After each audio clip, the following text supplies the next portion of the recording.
What's up? LTMB Live, let the madness begin. Thank you for being here with us, everybody. It is time for another show. This is November, 7th?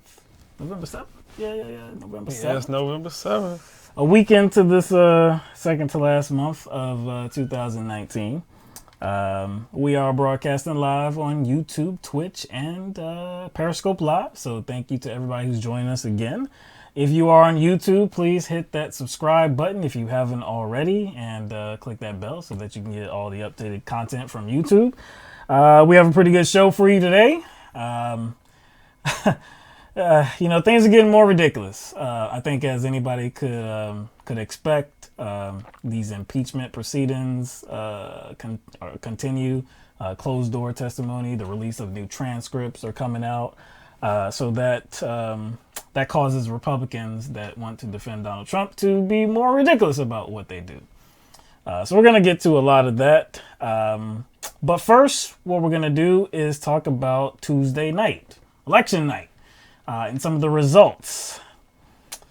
I guess there were some surprising results too. Look, we can't get to all of them. There were a lot of good stories, a lot of things that happened on Tuesday night that we're not going to touch on. We're going to touch on some of the most headline grabbing news of the night.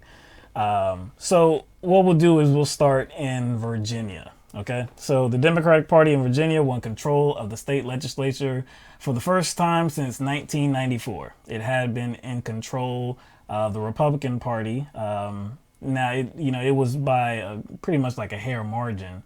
But still, the total Virginia legislature had not been controlled by the Democratic Party since 94. So that's over 2 decades ago. So being that they do have control of the House of Delegates and the state Senate, they also have a Democratic governor, they have a Democratic lieutenant governor, and they have a Democratic attorney general as well. So looks like a clean sweep for the Democratic Party in Virginia. So if they do want to, make new policy, craft some legislation that leans liberal, hopefully progressive, they have every chance to do that now.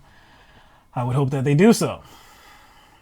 Of course, the Republicans didn't see this coming. They didn't see it coming. But how did they not see it coming? What has been the trend since Trump got elected? Yeah. You know what I'm saying? Yeah. And notably, and we're gonna kind of delve into this in other races as well. But the suburbs are a problem for President Trump. He's been failing, and conservatives, Republican Party, it's been a problem ever since the election of Donald Trump. So they're losing suburbs. They're also losing women as well. So it's a problem. They've lost 9 governorships since Trump took office. Republicans have flipped 0 in that same time period. So, what does that tell you about the Republicans? And what does that tell you about Trump's presidency? Because it just seems as if Trump's presidency has become the main focal point as far as these elections go. Now, that I don't think that just has to do with how people feel about Trump, by itself. I think Trump putting himself in the position for it to be a referendum on him kind of flips these elections. Right. Because he does make it about himself. He does make it about himself. Defend he puts my agenda. There's no way for us to know, how these elections will go if he was not putting himself in the middle. But from what it looks like, it is having an effect on these elections. A negative effect. A negative effect. Right. So, in another state, Kentucky. Now, we talked a little bit about this on Tuesday night, but the election that everybody had their eyes on was the governorship. And that was between the incumbent governor, the Republican Matt Bevin, and the Democrat challenger, Andy Beshear, who was serving as the state's attorney general. So it seems as though Bevin has lost the race. Now, it does, it's not by a very large margin. I believe at last count, I saw that there was a 5,000 count lead for Beshear, Bashir has concluded that he has won the race. He made a victory speech on the night of the election. Matt Bevin has chose not to concede the election. So there is some thought that he may officially contest the election, though I don't know what grounds he has to do so. It's not like you can just contest an election just because you're feeling because you God. lost. Yeah. Because you lost. And you have to cite something that was inappropriate, some suspicion that you have that something nefarious was going on. Some legal precedent. Yeah, and it doesn't seem as though that exists. So I don't know that that's actually going to take place. The Secretary of State, Allison Lundergan of Kentucky, she has already called the race for Bashir. She called the race for Bashir that night. So, like I said, it does seem that Bashir is going to win and has won. So, again, I believe that's a significant sign that the Trump effect is not working on other candidates. The thing is, he didn't go to Mississippi. And I don't think Republicans felt the need for anyone to insert themselves into that race because it's Mississippi. Right. But the Republican Party felt the need to send Trump, and I'm pretty sure Trump was like, hell yeah, I'll go. But they felt the need to send Trump to Kentucky. Now, why is that? Did they think they were in trouble? Even though Bevin was ahead by 6 or 7 points or something like that? Yeah. Before the election, that's what the polls were saying. Right. He was ahead by 6 or 7 points. So I guess the Republican Party thought that was too close for comfort. So Trump inserted himself into that election. But it did not work. I'm wondering, what Trump thinks about the results. Now, I know on Fox News, I think it was Laura Ingraham, there's a segment, they were talking about the results of the Kentucky election. And they were trying to present this case that Trump actually helped Bevin. Because it wasn't Laura Ingraham. Well, who was it? It was on, I believe it was Who was that? not Unfiltered. Who was that? That was Harris Faulkner. That's right. Actually, we have a clip of that. Outnumbered. It was on Outnumbered. Oh, actually, the black host. Yeah, that's right. That's right. She was actually talking to the deputy press secretary, Hogan Gidley. And that's when she made this proclamation that Trump almost saved Matt Bevin and almost carried him across the finish line.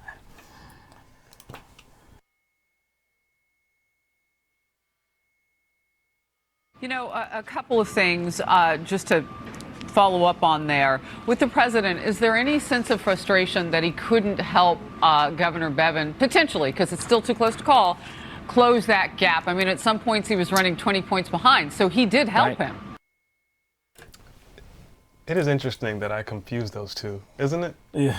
I don't know how you did that. Well, I don't know how you did that. How did I do that? I don't know how you did anyway, that. Anyway, that's another story. But that's the way they're trying to clean it up for President Trump. They're doing it in a very kind of passive way, but you can see the angle here. Trump actually helped Bevin kind of make up for, I guess, that gap. That large gap. Sometimes gap. Running 20 points behind. So, like you said, Bevin was actually ahead, right? And so just to see one poll that, we can see that clearly Matt Bevin is running ahead of Andy Bashir.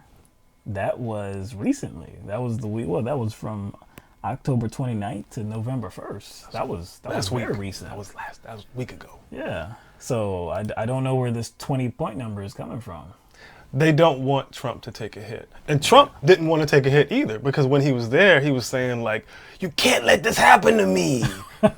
You know what I'm saying? Because you know what they'll say. Yeah. And I was like... Again, it's all about him. It's all about him. But again, if you make it about yourself, then guess what's going to happen when those results come out? Right. It's going to be about you. Now, his Trump's campaign manager for 2020, Brad Parscale, he said in a statement, quote, "The president just about dragged Governor Matt Bevin across the finish line, helping him run stronger than expected in what turned into a very close race at the end. A final outcome remains to be seen," end quote. So, we do know that Bevin is a very unlikable character, but that's usually from, maybe independents, and it's definitely from Democrats as well. Republicans seem to like him enough. So the fact that you would say that he was an incumbent governor in Kentucky, In of all states, Kentucky, what's the trailing. last time they had a Democratic governor? I- 25, 30 years? It's been a minute. I don't know. No. Actually, it was actually Bashir's. I believe Bashir's father was the governor of Kentucky. Maybe I don't know. Maybe 10 years ago. 10 years like ago? that. Maybe 5 to 10 years ago, something like that. But yeah, during his campaign, during his victory speech, Bashir stated that one of his first acts as the new governor of Kentucky would be to rescind the Medicaid work requirements that were put in place by the incumbent governor right now, Matt Bevin, and that was approved by the Trump administration. So that's very good. That was also something that his father had worked to do, expand Medicaid coverage in the state of Kentucky.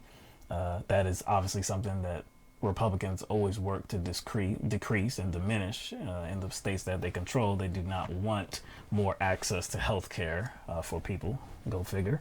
From the party that doesn't have a plan for health care whatsoever. All right, what else? Now, replacing Andy Bashir as the Attorney General of Kentucky is going to be Daniel Cameron, who will be the first black Attorney General in the state's history. So Cameron is a Republican, a young one. He's only 33 years old, I believe. And he is supportive of President Trump's agenda. He is conservative, staunch conservative, makes no bones about it. So in an interview with Fox News' Martha McCallum after his victory, Cameron spoke about his profound respect for Abraham Lincoln and how he's proud of the history of the Republican Party. This tells me that he's a demagogue.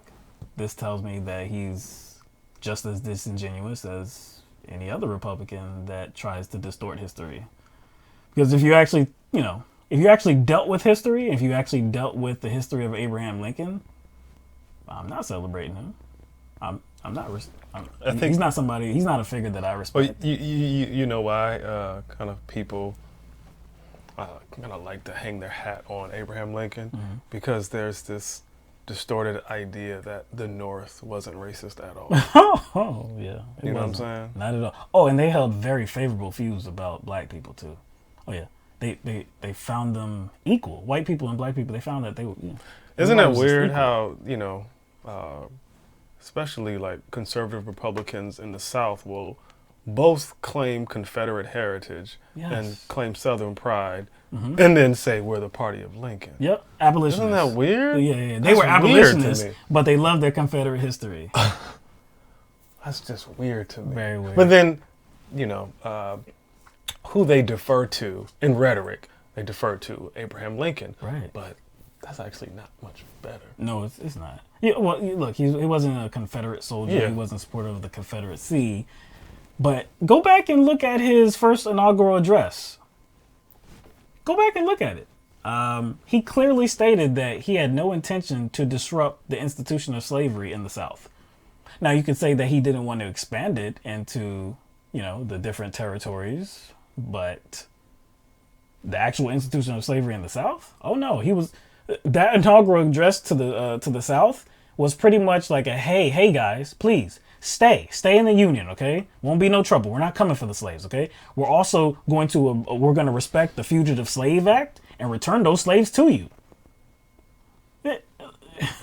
He wasn't a good guy. He believed that, like I said, he believed that white people were superior to black people. He didn't believe that blacks should serve on juries.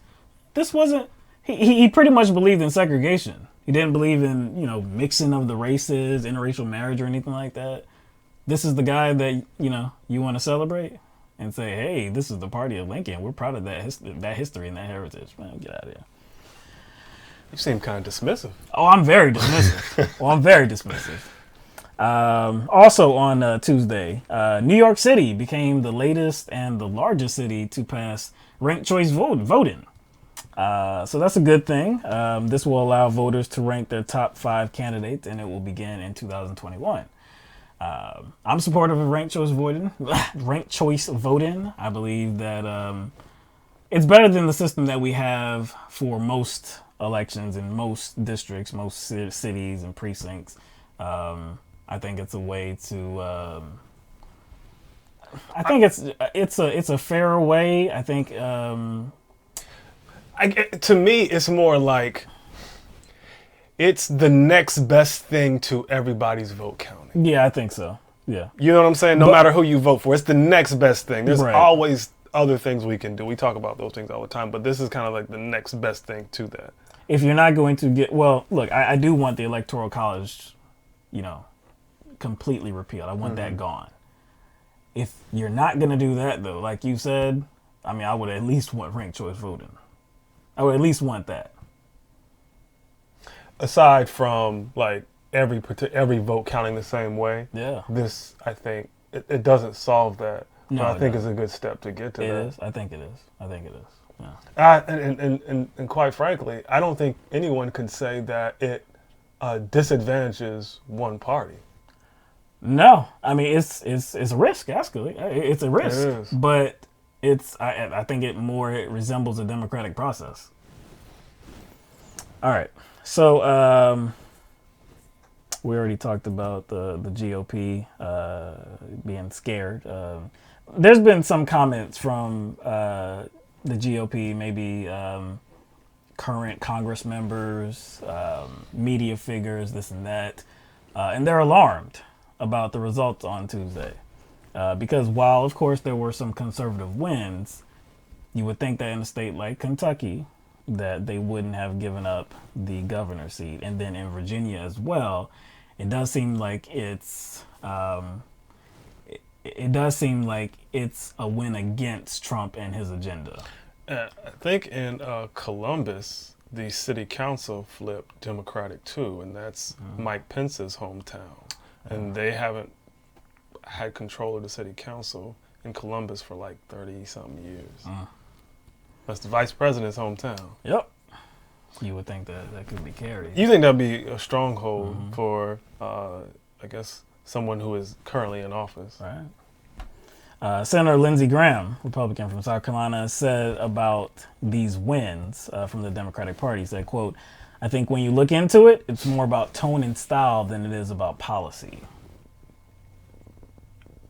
So he believes that the style of President Trump is what is making affording the Democrats the wins. I believe that's a part of it. That could be a part of I it, believe but that's to a part of actually it. just kind of detach everything else, Right. because to me, you can define policy as a style too. You could. And again, a very significant issue for many people, no matter if you are Republican or Democrat, independent, whatever you call yourself, significant issue is healthcare, right? Anybody would say that. Anybody would say that a significant issue is healthcare. Polling, when you poll Democrats or Republicans, conservative, liberals, independents, Yeah. they all say the same thing. It's important. It's very important. It's one of the most important issues. What's the GOP doing? What is the GOP doing in terms of healthcare? They're either trying to take it away or they're characterizing it as like communist or socialist, yeah, right, or, right. Are Are they proposing anything to actually afford people better coverage, more coverage? if Trump gets elected or reelected? Remember? Remember? Yeah. He said he was going to put forth a plan once he gets reelected. Great. Well, the Republican Party will be known as the party of healthcare. If you only reelect me. I mean, look, man, they've been dealing with a lot this first 3 years, so they just haven't been able to get to it. But They had to pass the Tax Cut and Jobs Act. Remember? yeah. Oh, and then they had to deal with They had to fight the immigration. 2-year coup too. The 2-year coup. Yeah. Immigration. Yeah. Oh, yeah. That's right. Had to fight about that. Yeah. Had to shut down the government. Had to shut down the government. So they've been dealing with a lot. So it's Yeah. understandable that they have not come forth with their own plan, even though Donald Trump said once he gets elected, that was one of the first things he was going to do. First, defeat ISIS, then deliver health care, then, the Hillary and the Slammer. But if I'm not mistaken, I thought that I've heard Trump and his defenders and supporters say that this has been the most successful presidency in history. Well, because he hasn't completely destroyed the economy. That's kind of what has been the overarching narrative about his supposed success being president, that the economy is doing well, so he's a good president. Essentially, they're giving him, I guess, like, I would call it like a mulligan. They're just saying, well, because he didn't destroy the economy, he's a good president, regardless if it was trending upwards in a superficial sense. You know that four-word phrase What? that's I sometimes say. I don't say it often. The pain is coming. Oh yeah, the pain is coming. Oh, that economy looks like it's a bubble. I'm just saying it. Looks like it's a bubble. All right. So President Trump had a rally in Louisiana on Wednesday to bolster the chances that GOP candidate Eddie Rispone unseats the incumbent Democratic governor John Bel Edwards in the election on November 16th. And that is the actual date. November 16th is a Saturday. It's a Saturday. I had to check it a few times, but the election is on a Saturday. It's on November. It's the runoff. Of course, this, they had this election, this special primary in October. That might increase turnout. It might increase turnout, yeah. But it's on November 16th. Like I said, I had to check it a number of times, but that is the date. During the rally, GOP Senators Bill Cassidy and John Kennedy spoke to the audience, but it was Senator Kennedy that grabbed headlines. Hello, Louisiana.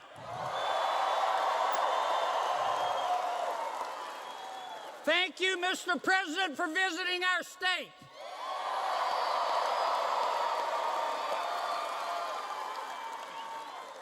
In 3 short years, President Trump has doubled the growth in the greatest economy in all of human history.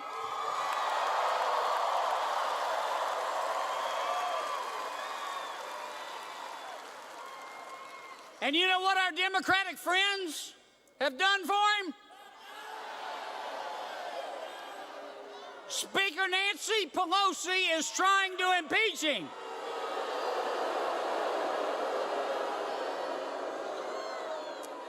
I don't mean any disrespect, but it must suck to be that dumb.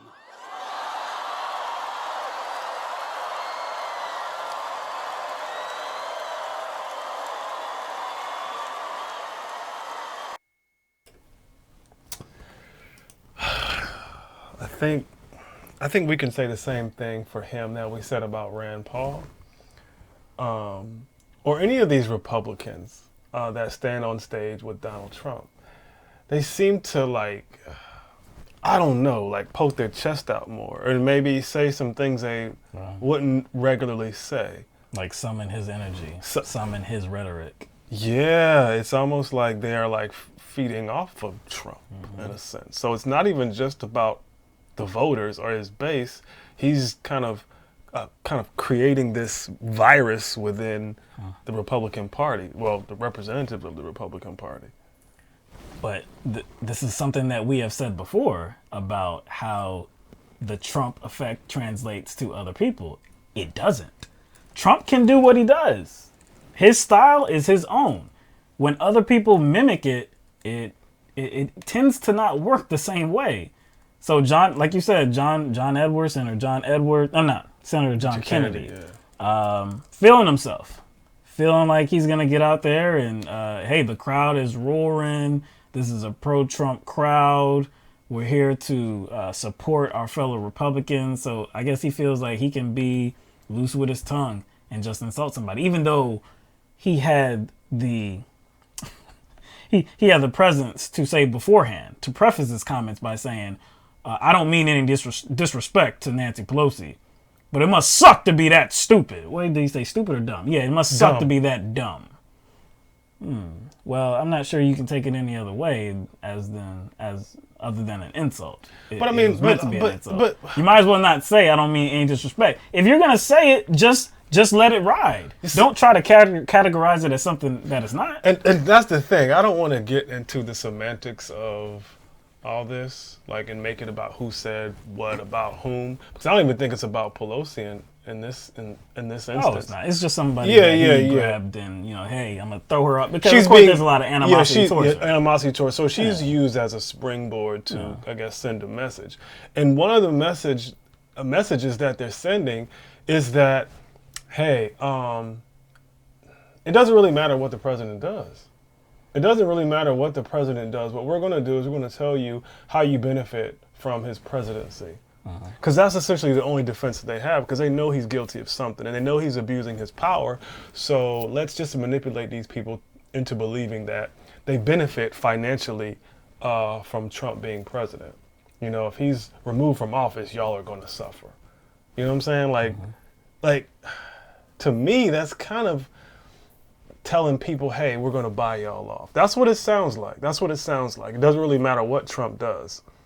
Even if he's engaged in potentially, criminal activity or corruption or abuse, that really doesn't matter. That really doesn't matter. I don't know. This is Trump's Republican Party. That's it. I mean, it's not just the traditional Republican Party anymore. It is Trump's Republican Party. And you saw that on displays on that stage. Typically, you would not see a Republican on stage out loud and just assault verbally another Democrat. You just wouldn't see it. But with Trump, not like that. Yeah. You wouldn't see it like that. But Trump has changed the narrative for the Republican Party. And again, how is this going to play going forward? How is it going to play going forward after Trump is done?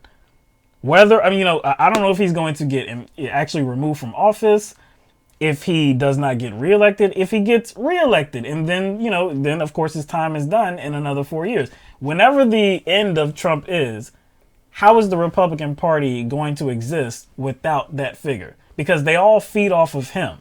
It is not his agenda. It is the Republican Party agenda. His style. But it's his style. His style. And again, that doesn't play well for everybody else. I think this is going to have a negative effect on them.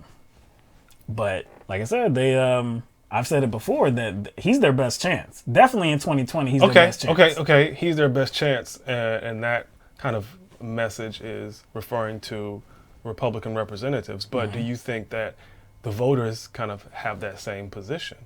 He is their best chance. Okay, and then the second question is, he is their best chance for what? Because obviously, they're not materially benefiting from his presidency, right? But they are being convinced that they are, especially in moments like this. Right. You know what I'm saying? You talking about regular people? Yeah. Okay. Yeah. Because you say that about Republicans. Yes. Like, well, where will the Republican Party go? Right. It's the Republican Party's best chance as far as just what Republican representatives know. So do you think the base knows that? Number one. And then what does the base think that Trump brings? All right? Because do they truly believe that a Trump presidency is making them rich and creating an economically viable country for them? Do they truly believe that? Or do they like desperately just want to believe that in order to kind of promote maybe a different kind of agenda? Well, those are two different questions. Okay. Economically, I would say no. All right. He's not doing anything that's benefiting them economically. But he may be causing them to feel rich. Rich in white supremacy. That's what I would say.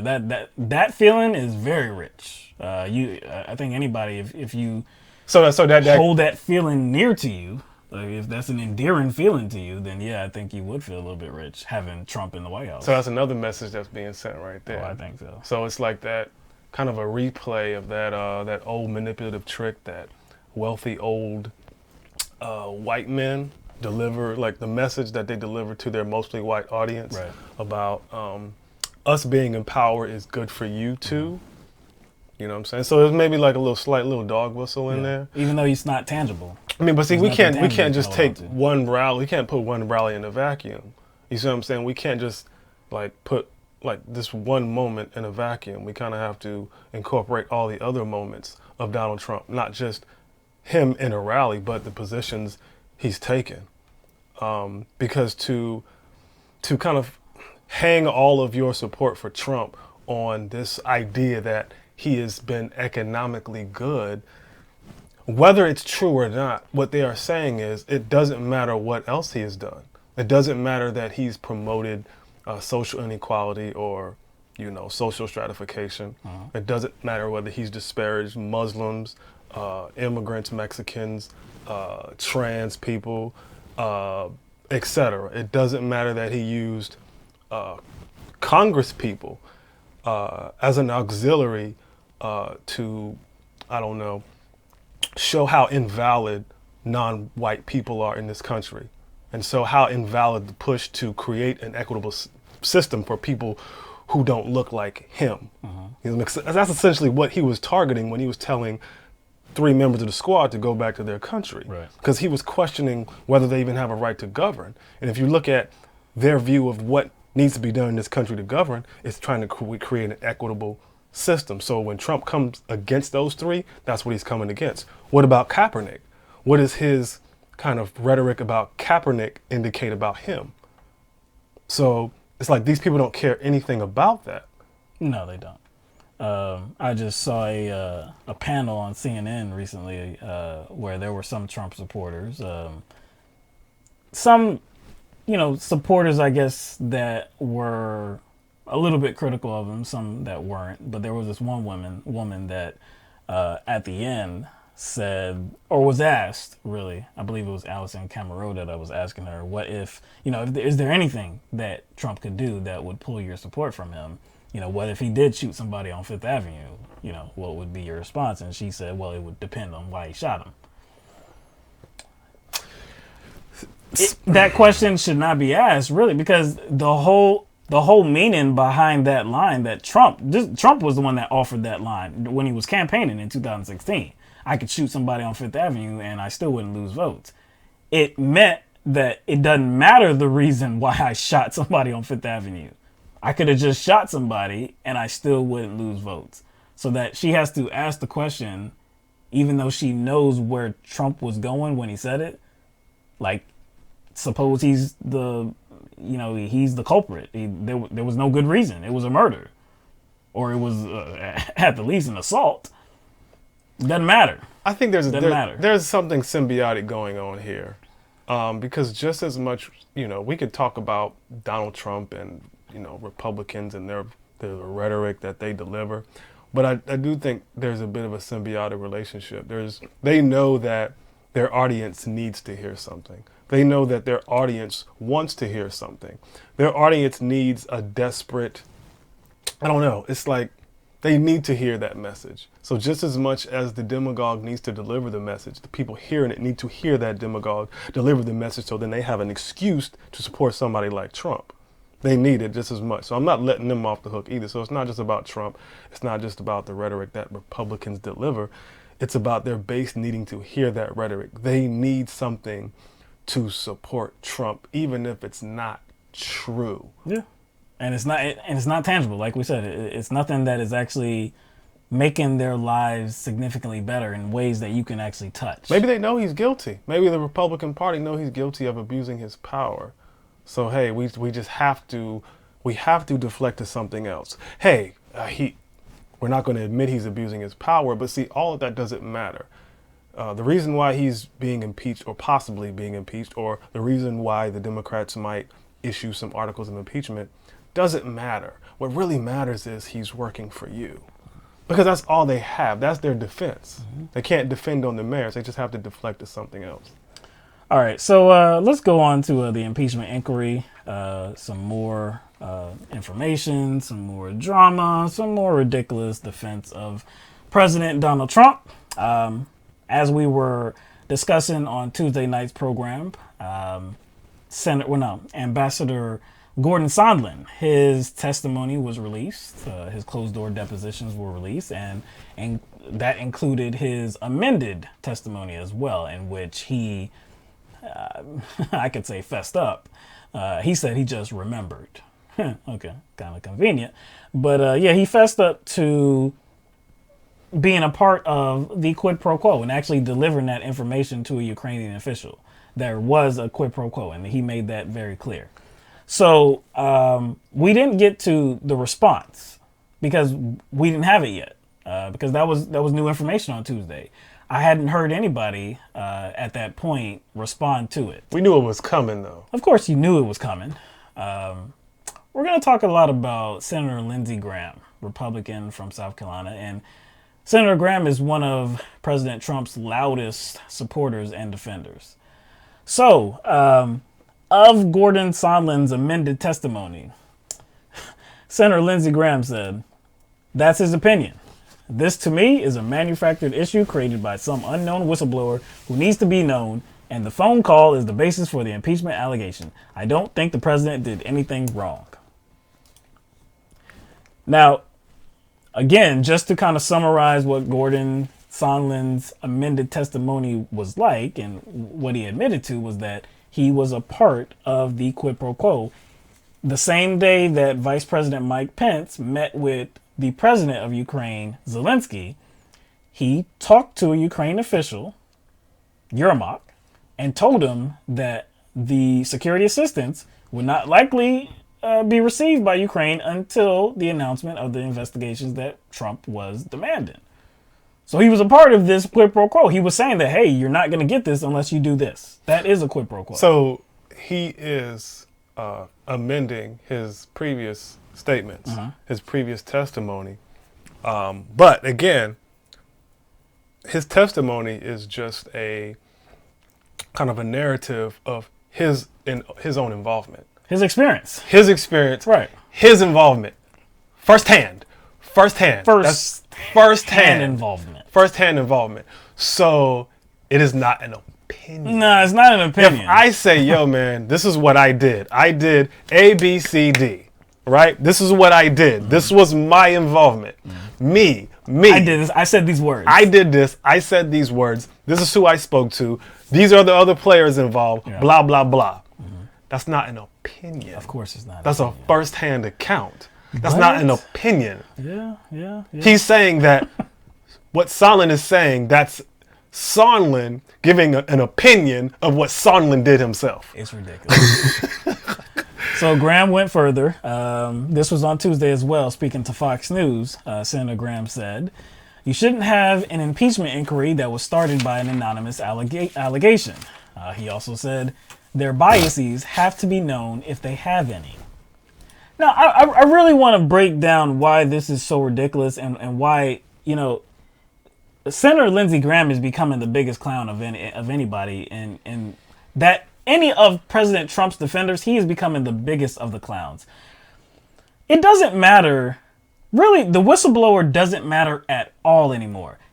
If you can, you can take any situation out there, but if you are somebody that did not have firsthand knowledge of a crime, you didn't see it happen, you didn't hear it happen, none of your five senses were used, you have no information firsthand, but you came across the information that some crime actually happened. Whether you have video evidence of it or what, maybe you just have information, but that can be corroborated by people that were involved in the crime.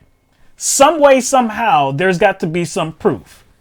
Why would it matter who that person is who alerted the officials, the authorities, whoever? Why would it matter who that person is? Oh, so you're kind of equating it to an anonymous tip. It doesn't matter who the anonymous tip is. It doesn't matter who the person calling in is or writing a letter, or it doesn't matter because it's not about that person. It's about the information. So now, if it is he said, she said. Well, if it's something like that, if it's my word against yours, then maybe you do have to go into the I guess the history of that person and maybe see if they're making it up, because we can only trust your word because we don't have anything else. But that's not the situation. So if I call the police as an anonymous tipster and I say, look, authorities, this is some stuff that I got wind of that is going on, and I know some of the parties involved, you might want to look into this. The authorities look into it, they discover a crime, or they discover that your tip is actually valid. They look into it, They gather all the parties for like testimony or witness statements, and it all fleshes out. Yeah, there's actual evidence. There's actual actual evidence, and not just evidence that you can kind of dissect and analyze. There's other people that can corroborate the events, that can provide more context to the situation. People that have firsthand knowledge of it. At that point, why would it matter? I mean, in some way, okay, it would matter that, hey, this is the person that, brought this to light. So really that person would be commended. Really. I mean, really, that's the only thing that would happen. If this person unearthed a crime or a criminal conspiracy, anything like that, then that person is to be commended. To say that you have to look into the history of that person to see if they have a bias against any of the parties, why would it matter? It doesn't even matter. Why would it matter? It doesn't matter. A crime took place. That's what you're dealing with. And so that's what we're dealing with here. Whoever the whistleblower is, we already know that they didn't have firsthand knowledge. They stated that in the whistleblower complaint. But what we do have is the summary of the phone call. What we do have is the people who had firsthand knowledge. Who had firsthand knowledge. We have the withholding of the security assistance. We have one ambassador, Sondland, who was saying that I myself delivered the information that it was a quid pro quo. You have Yovanovitch, who was essentially fired because she expressed, I guess, her anxieties about Rudy Giuliani and that informal back channel that was created by Donald Trump and his lawyers. Again, this is just an excuse. This is just a defense of Donald Trump, but it's one of the more ridiculous ones. White House Press Secretary Stephanie Grisham, she said that the deposition transcripts that were released showed less evidence for the, quote, illegitimate impeachment sham than previously thought, end quote. She also noted that Ambassador Sondland, quote, presumed, end quote, there was a link between the withheld security assistance and the request of the investigations, but, quote, he cannot identify any solid source for that assumption. Now, that's the part where I think Sondland is going to have to update his testimony once again. Either update it or he's going to have to answer that question directly when the hearings start. And if he doesn't answer that question, it's still going to look mighty suspicious and like he's protecting somebody. But I don't think that matters because he's already set up this narrative. He's already set it up. Yes. Like who was directing it? It does matter just to kind of wrap this story up so we can have a definitive figure, definitive person to point to. But the fact that he says it came from somebody, it's somebody within the Trump administration. It's somebody who has a very prominent position, somebody of authority. That's all that matters. You can pick and choose. Either way, it still points to some sort of criminal behavior. But the thing is, and I agree that I don't believe this is the most pressing angle that needs to be addressed. But it is going to be something that, as we see, Stephanie Grisham, she's already highlighting and saying that, look, Sondland can't even tell you who he heard the information from. So if he can't point out a particular figure, then look, you got to kind of question his testimony. You got to question what he says. Now, it makes sense that what he's saying is true because it's not just coming from him. It also came from other people that testified to the same thing, that Gordon Sondland was involved and was actually, like I said, involved in pushing forward that quid pro quo. He had much knowledge about the situation. So, like I said, I don't think it's the most important thing, but Republicans are going to use this as something that they're fixated on and probably cast the Democrats as being involved in this conspiracy with Gordon Sondland and, developing this scenario. That's what Lindsey Graham suggested. Yes. So we're going to get to that. Kind of trying to go in order here. So on Tuesday night, Senator Rand Paul told... actually, you know what? Before we get there, we are going to stay with Lindsey Graham. So Lindsey Graham, and I believe this was on Tuesday, so he was telling reporters that he had not read the transcripts and had no intention to do so. Do you still want to hear from Rudy Giuliani? In the Judiciary Committee, hear from Rudy Giuliani? No, I hadn't heard from Rudy. Do you plan on reading these transcripts that were released? No. And despite all that... If the person being threatened with withholding the aid, if they say I wasn't threatened, I don't care what any bureaucrat says. If the president of the Ukraine says, and he keeps saying, no, I did not feel that I had to do anything to get the aid. So you feel this changes nothing in your view? One, they got the money, and the president of Ukraine is the guy that you would call if you made a case. How do you have a quid pro quo when the person who is the subject of the pro said it didn't happen? We have the phone call. We have Donald Trump saying, I need you to do me a favor. What does that sound like if I'm on the other end and I'm the leader of a country and I'm the president of another country and another president is saying, I need a favor from you? And there's other individuals involved that are communicating with Zelensky saying that an announcement of an investigation is needed before you get a meeting with the president. And before you get the security assistance Now, as well. maybe Trump himself didn't explicitly say this, but there was a lot of suggestion within that phone call. So again, Graham's whole angle is to deal with just the phone call. And I don't think you can do that. You can't one, just deal with the whistleblower complaint.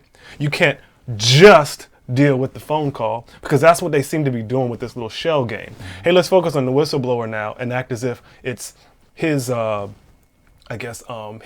his tip that is controlling all this. Okay, let's just focus on the phone call memorandum. That's the only thing we need to look at. So they're just playing this ball and cup game to get you to focus on one thing and not look at anything else, as if we don't have communication from any of the other representatives, any of the individuals in Trump's own cabinet, or like we don't have communication from Zelensky.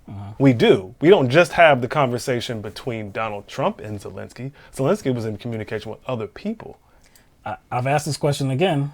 I've asked this question before. If there was nothing inappropriate about what Donald Trump was doing and what he was asking for, then why was the security assistance ultimately released without anything being done? Well, and that's again, something that Lindsey Graham can't answer. That's something that his President Trump's defenders can't answer. How do we know? How do we know? How do we know the reason why it was withheld in the first place? Who told us that? Who told us that? How do we know that? Yeah.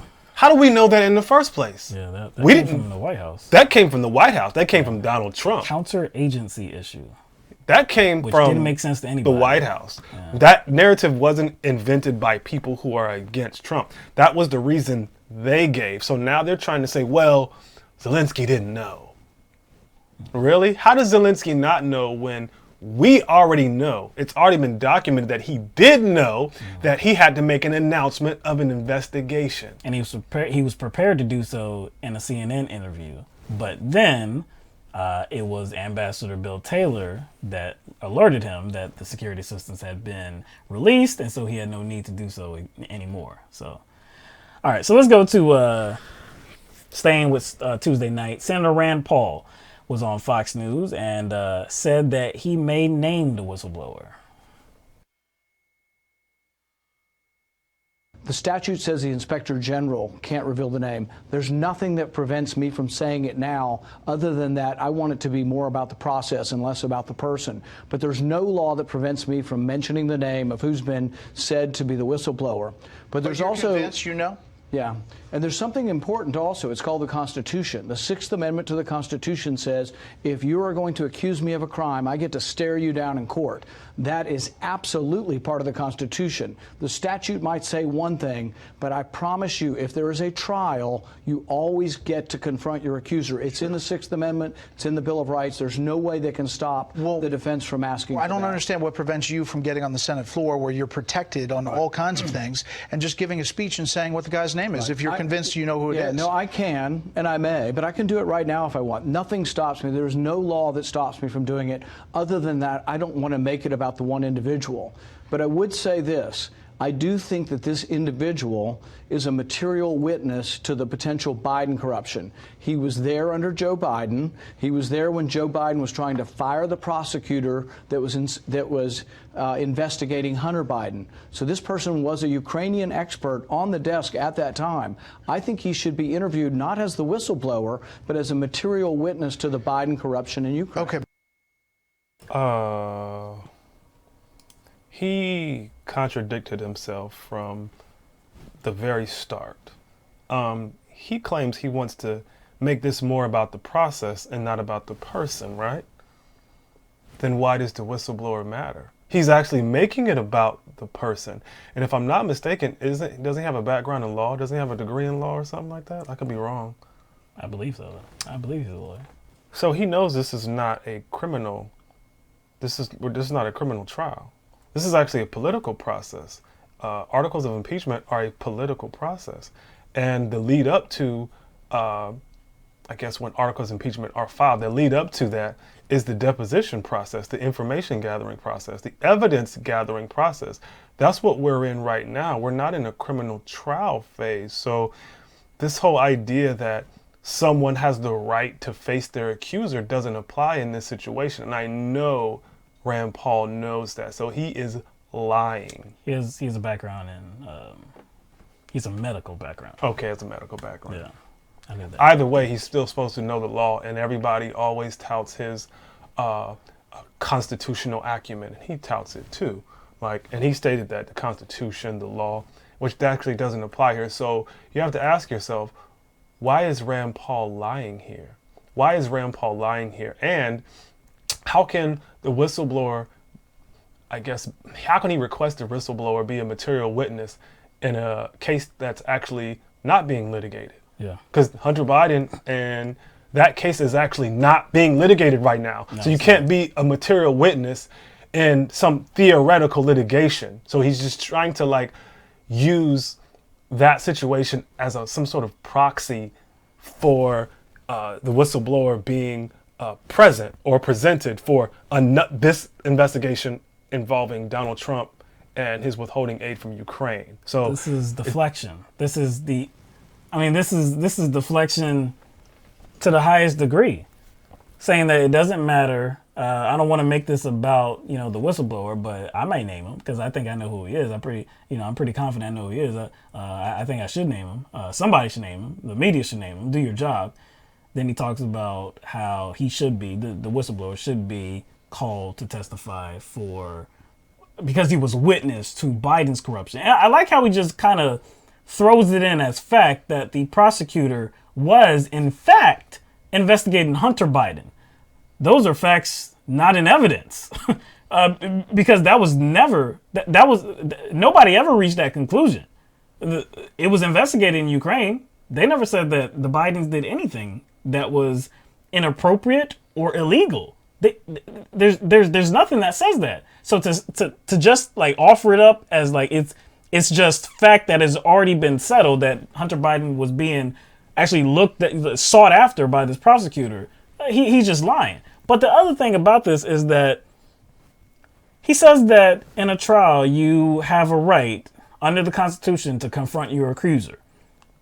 That's right. That's actually right. You do have a right to confront your accuser. The whistleblower is not the accuser.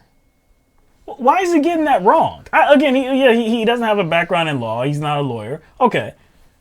But he is a Congress member, and he's been a part of depositions. He's been a part of open hearings, closed door testimony, all of this. I'm pretty sure he knows the practice. I'm pretty sure he knows the law. The whistleblower is not the accuser. The whistleblower may have alerted people to what was going on, but the whistleblower is not the accuser here. The people that have firsthand knowledge of what is going on and what was going on during this time and actually withholding the security assistance from Ukraine and delivering the quid pro quo, delivering that information to Ukraine and saying that, look, you're not going to get this money, you're not going to get this meeting unless you actually do what President Trump wants you to do. Announce an investigation. Yes. And that's as far as it went. But those are the accusers. Investigation. But those are the accusers. Oh, though. you mean Morrison, McKinley, Yes. Fiona Hill, Vindman, Yovanovitch, Taylor, Sondland, Volker. Yeah. There's a whole host of individuals. Oh, Kent. What is it? George Kent. Kent. Now these may be unwilling accusers because they were subpoenaed. I believe that neither one of them are the whistleblower. Okay. Still, so what would be like an analogy? Like if I say, "Yo, police, I think I'm witnessing a rape going on next door. I'm not sure, but that's what it looks like. Right. I think there's a rape going on next door." Authorities come over to the house, and at first, the witnesses don't want to come forward. But as more information about the situation comes out, the witnesses are like, okay, this is what went on that night. The individual who called the cops is actually not the accuser. No. That's the whistleblower. The people that, like you said, had firsthand knowledge would be the accuser. Even if they were unwilling, they have firsthand knowledge. This is the situation that we have. All of these ambassadors and people that have resigned their positions or may have been fired from their position, like Marie Yovanovitch, they have firsthand knowledge of what was going on and what President Trump was trying to do, what Rudy Giuliani was trying to do. So those are your accusers. The whistleblower really doesn't have anything to do with this whatsoever. If we only had the whistleblower complaint, if that was the only piece of information we had, it still would have looked like, my gosh, this looks bad, because the whole, putting the document under another layer of security because you didn't want eyes on it. It wasn't top secret. It wasn't it wasn't classified information, anything like that. But it was secured in a housing so that it would be treated as so. That's irregular. So yeah, there would be questions, this and that, and of course you would want to know some more information. You would try to gather more information. But if that was the only thing, I don't think we reach an impeachment inquiry. I don't think we reach it. We don't have anything. No. There's nothing. It would just be, I wouldn't even call it an accusation. It would just be an anonymous tip. That's all we would have. That's what it is. There would be no accusation because there will be no accusers to step forward. But we actually have accusers stepping forward. All right, so we're going to go back to Senator Lindsey Graham. So here, Senator Lindsey Graham is talking to reporters and claims that the Trump administration is inept. I've read the transcript for myself. I made up my own mind. Volker, the special envoy, said there was no quid pro quo. Sunderland has changed his testimony to say he presumes there was. What I can tell you about the Trump policy toward the Ukraine, it was incoherent. It depends on who you talk to. They seem to be incapable of forming a quid pro quo. So, no, I find the whole process to be a sham, and I'm not going to legitimize it. First of all, who the hell is Sunderland? You would think that he knows the guy's name. It's not like it's not a difficult name to say. Sunderland. Southern, maybe. And you're gonna keep but we have some more clips. You're gonna keep hearing. He keeps Sunderland. Saying it. Who the hell is Sunderland? So we have it on record. Lindsey Graham believes that the Trump administration is inept, incapable of delivering a quid pro quo. Wait. Let me get this straight. What does it mean by incapable? Like they're just incompetent? Like they're just too dumb? So you mean to tell me it's like it takes it takes high level thinking and it takes like a genius to just bribe somebody? You give me this and I give you that, or you give me this. I'm not going to do this unless you do this. Yeah, I'm not going to do this unless you do that. How complicated is that? It's not complicated. You know what? They didn't even have to come up with a complicated excuse. All they had to say to the Pentagon and the State Department was, yo, withhold this aid. It's because of a counteragency issue. That sounds dumb. That sounds real dumb. That nobody even knew what that meant. I don't know what that means. The Pentagon didn't know. Nobody knew what that meant. So maybe Lindsey Graham has a point, right? But he's not making the point in the right way. No, he's not. Because we've kind of gone over this whole Ukraine-Trump issue from the beginning, and we kind of floated some better ideas about how he could have gone about this to not draw so much attention to himself. It is Trump's fault that attention is being drawn to this. And those who surround Trump with him trying to use Giuliani as a back channel to pressure Ukrainian officials, him not having, I guess, a broader explanation or a broader agenda for Ukraine in regards to tackling corruption. He could not name one other investigation. Neither could any Republican representatives. He could have kind of covered himself and just not even used the word Burisma, not even used the word Biden. He could have just kind of covered that up by just saying, hey, we want to tackle corruption, and, maybe Burisma and maybe Biden gets, caught up in this, but we need you to go forth with dealing with corruption. He could have presented it in that way. He could have gotten those doing his dirty work like Sondland to kind of be a little bit more passive. A little bit more passive in how they went about it. But sneaky, man. Yeah. Yeah, I'm saying they could still be sneaky, but not make it like they could have been a little bit more vague in what they wanted. But I think they were sloppy. But simply because they were sloppy, that doesn't mean anything. It just means that they were sloppy. It just means that they were sloppy.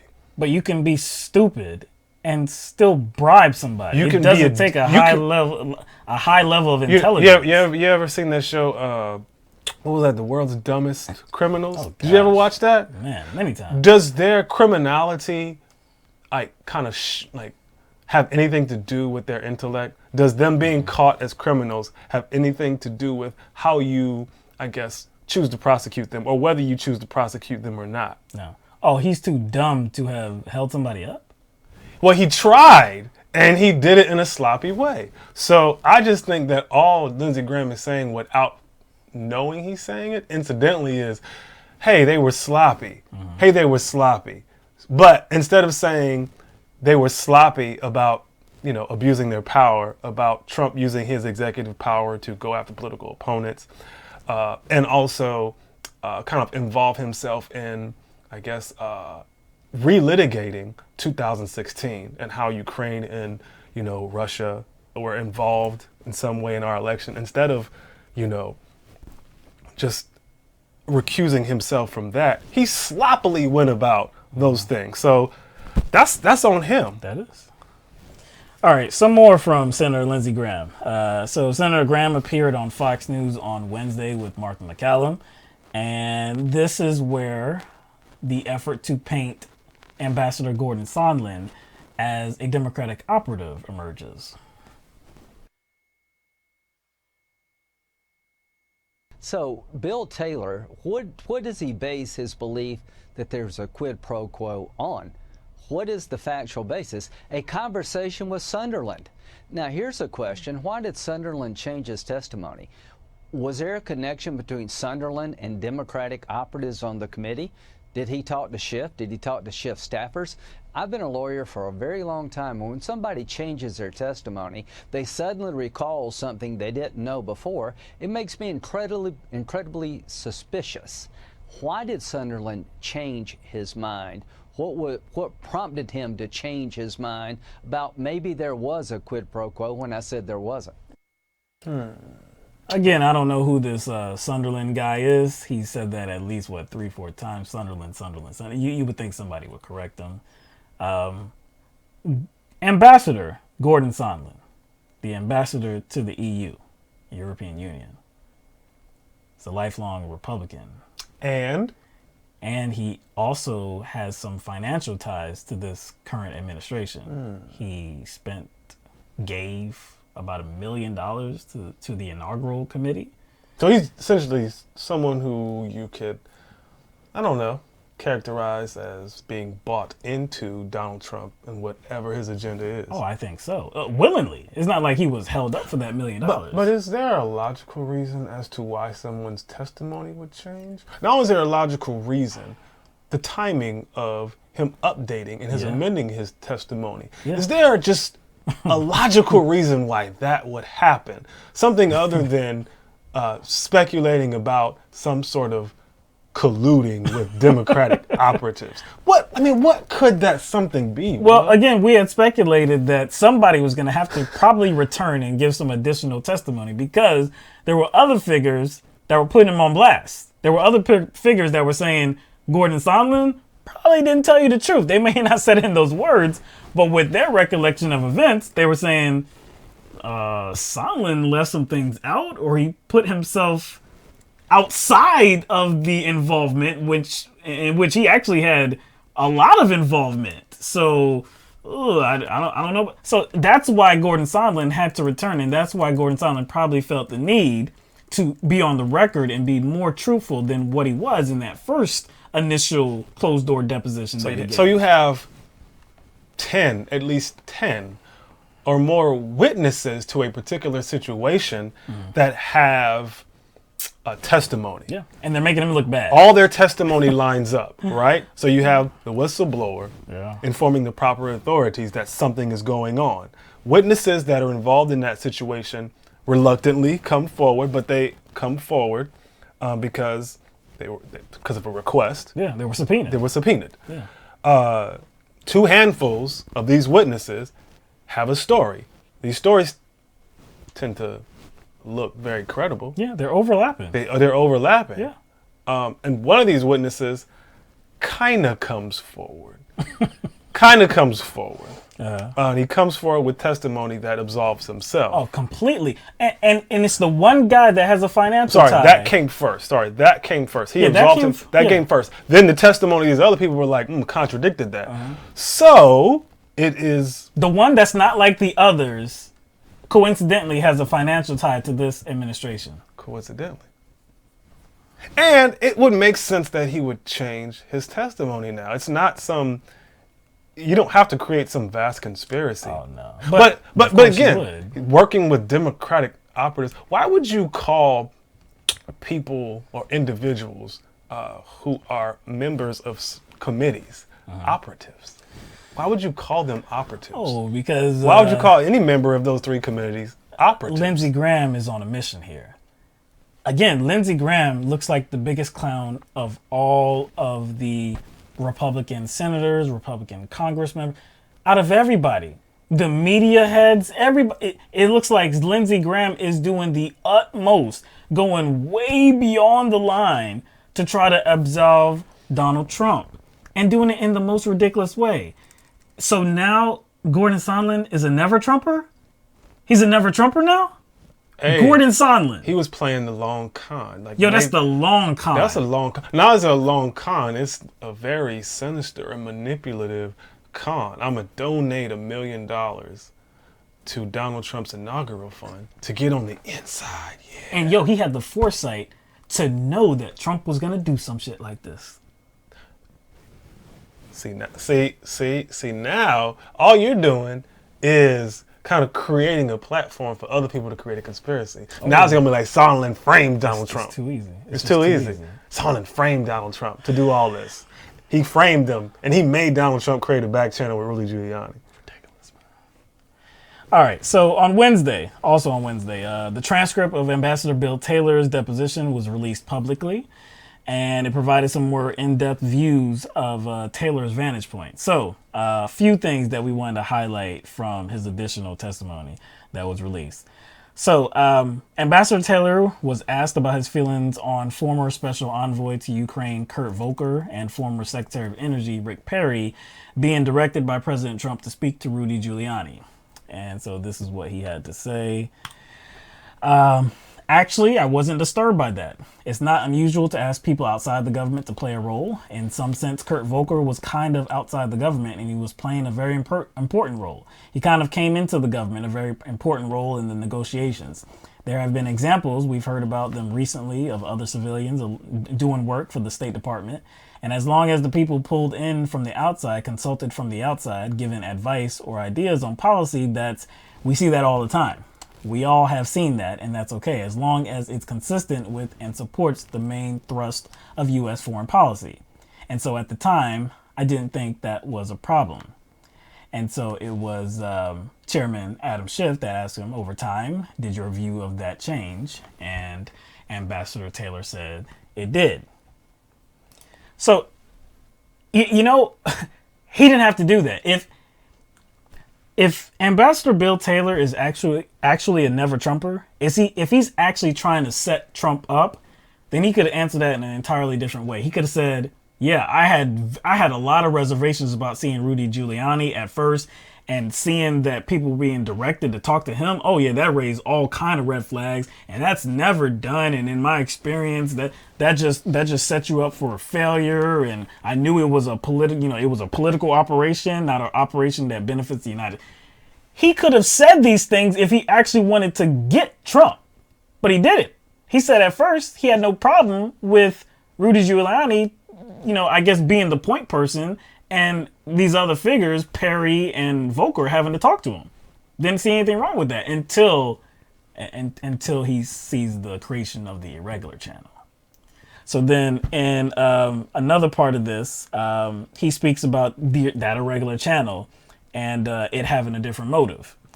So he said, the irregular channels seem to focus on specific issues, specific cases, rather than the regular channels focus on institution building. So the irregular channel, I think, under the influence of Mr. Giuliani, wanted to focus on one or two specific cases, irrespective of whether it helped to solve the corruption problem, fight the corruption problem. So Chairman Schiff said, and those two cases you mentioned, the Burisma and the Bidens in the 2016 election, those were both individual investigations that were sought by Mr. Giuliani because he believed it would help his client, the President of the United States, right? Ambassador Taylor responds, that's my understanding. I do like the word he used there. He used the word institutional. It's kind of what we alluded to when talking about this whole kind of Trump, Ukraine, tackling corruption. We kind of highlighted how if you really wanted to do that, you would encourage Ukraine to institute broad policies. You wouldn't just go after just a specific investigation. How does that help Ukraine in a broad way? And again, they were given opportunities. Trump was given many opportunities to explain, hey, what other investigations did you want to go after? He didn't have an answer. What else did you want to do? He didn't have an answer. It would behoove Republicans to at least create a narrative that involves other cases or some kind of broad policy suggestions, but they don't. And most likely, they can't do it because they would be lying. They can't point to anything that they was said by Donald Trump or Taylor, Vindman, Yovanovitch, McKinley, Morrison, any of these people. You can't point to anything that they have said that would give credence to that narrative. So they can't even employ that narrative now. It just would have made sense from the jump if it was about instituting broad policies, but it wasn't. Like, how do you tackle corruption as in general, as a whole, by just focusing on one particular investigation? It wouldn't make sense. It doesn't make sense. That's why, Bill Taylor has this position. Like, it's okay to, apply terms and conditions to aid, especially if you're talking about institutional repair, which Taylor kind of highlighted, like a broad institutional oversight, which happens all the time. But he figured out that that's not what it was about. That's why he had a problem with it. So then also Taylor explained what was his understanding about the security assistance being held from Ukraine. And so he says, that was my clear understanding. Security assistance money would not come until the president committed to pursue the investigation. Chairman Schiff asked, so if they don't do this, they're not going to get that was your understanding. Ambassador Taylor responds, yes, sir. Schiff asked him again, are you aware that quid pro quo literally means this for that? Ambassador says, I am. So look, I recall just a few minutes ago when we played that clip from Senator Lindsey Graham saying that the basis of Bill Taylor's understanding that there was a quid pro quo was from his conversations with Sondland, which that's not entirely accurate. He did have conversations with Sondland, and that did help shape his understanding that this was a quid pro quo. But he also had conversations with Tim Morrison. He also was in the room when somebody from the Office of Management and Budget was on the phone and said that there would be no more security assistance approved going towards Ukraine. And he has said that everybody that was in the room was shocked at what was happening and they could not understand why. He also has the actual withholding of the security assistance, and not for good reason. For a long time, weeks, he was trying to ascertain why this was being held up and could not get a solid answer. It wasn't just him as well that was trying to find out the information. There was a meeting that was trying to be created. There was a meeting that people wanted to have with President Trump that included the former National Security Advisor, John Bolton, heads of the CIA and the State Department. They wanted a meeting with Donald Trump because they wanted the security assistance released. Nobody knew exactly what was the appropriate reason for it being withheld. There's a lot of information that forms the understanding of Bill Taylor. It's not just like one conversation with Sondland. It was enough to where you remember that text message that he had with Gordon Sondland and Volcker, in which he clearly said, I think it's crazy to withhold the security assistance for a political campaign.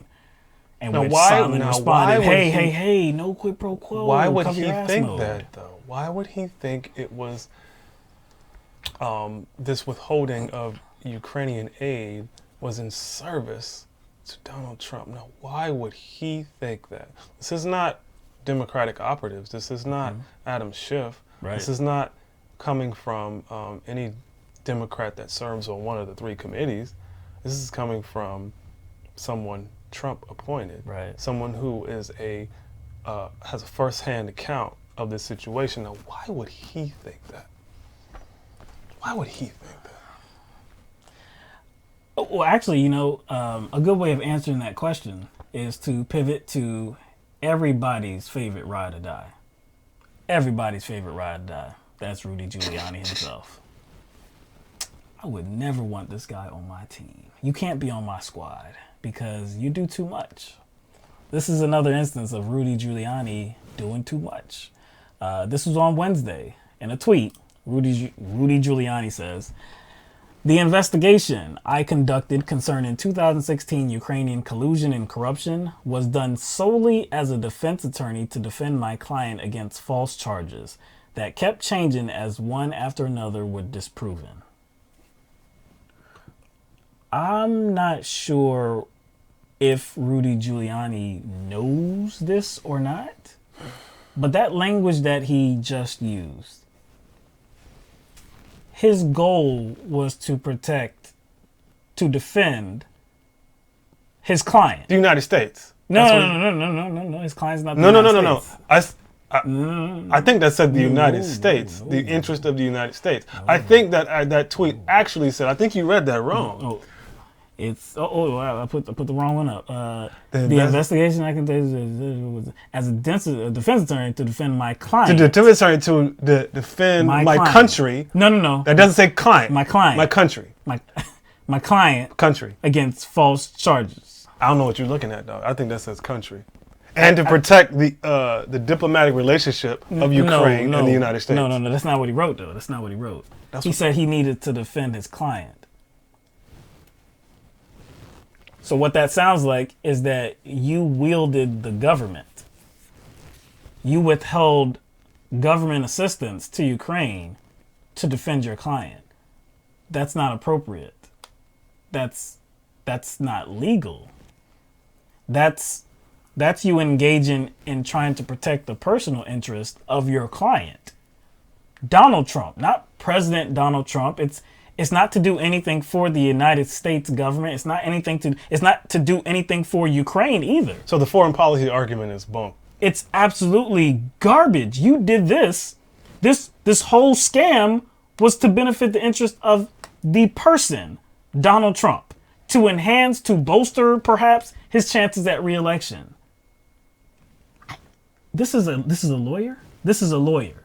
Giuliani is a lawyer. He just outed himself and his client, and I think may have outed like kind of everybody involved in this situation, or those who haven't come clean yet, like Mike Pompeo.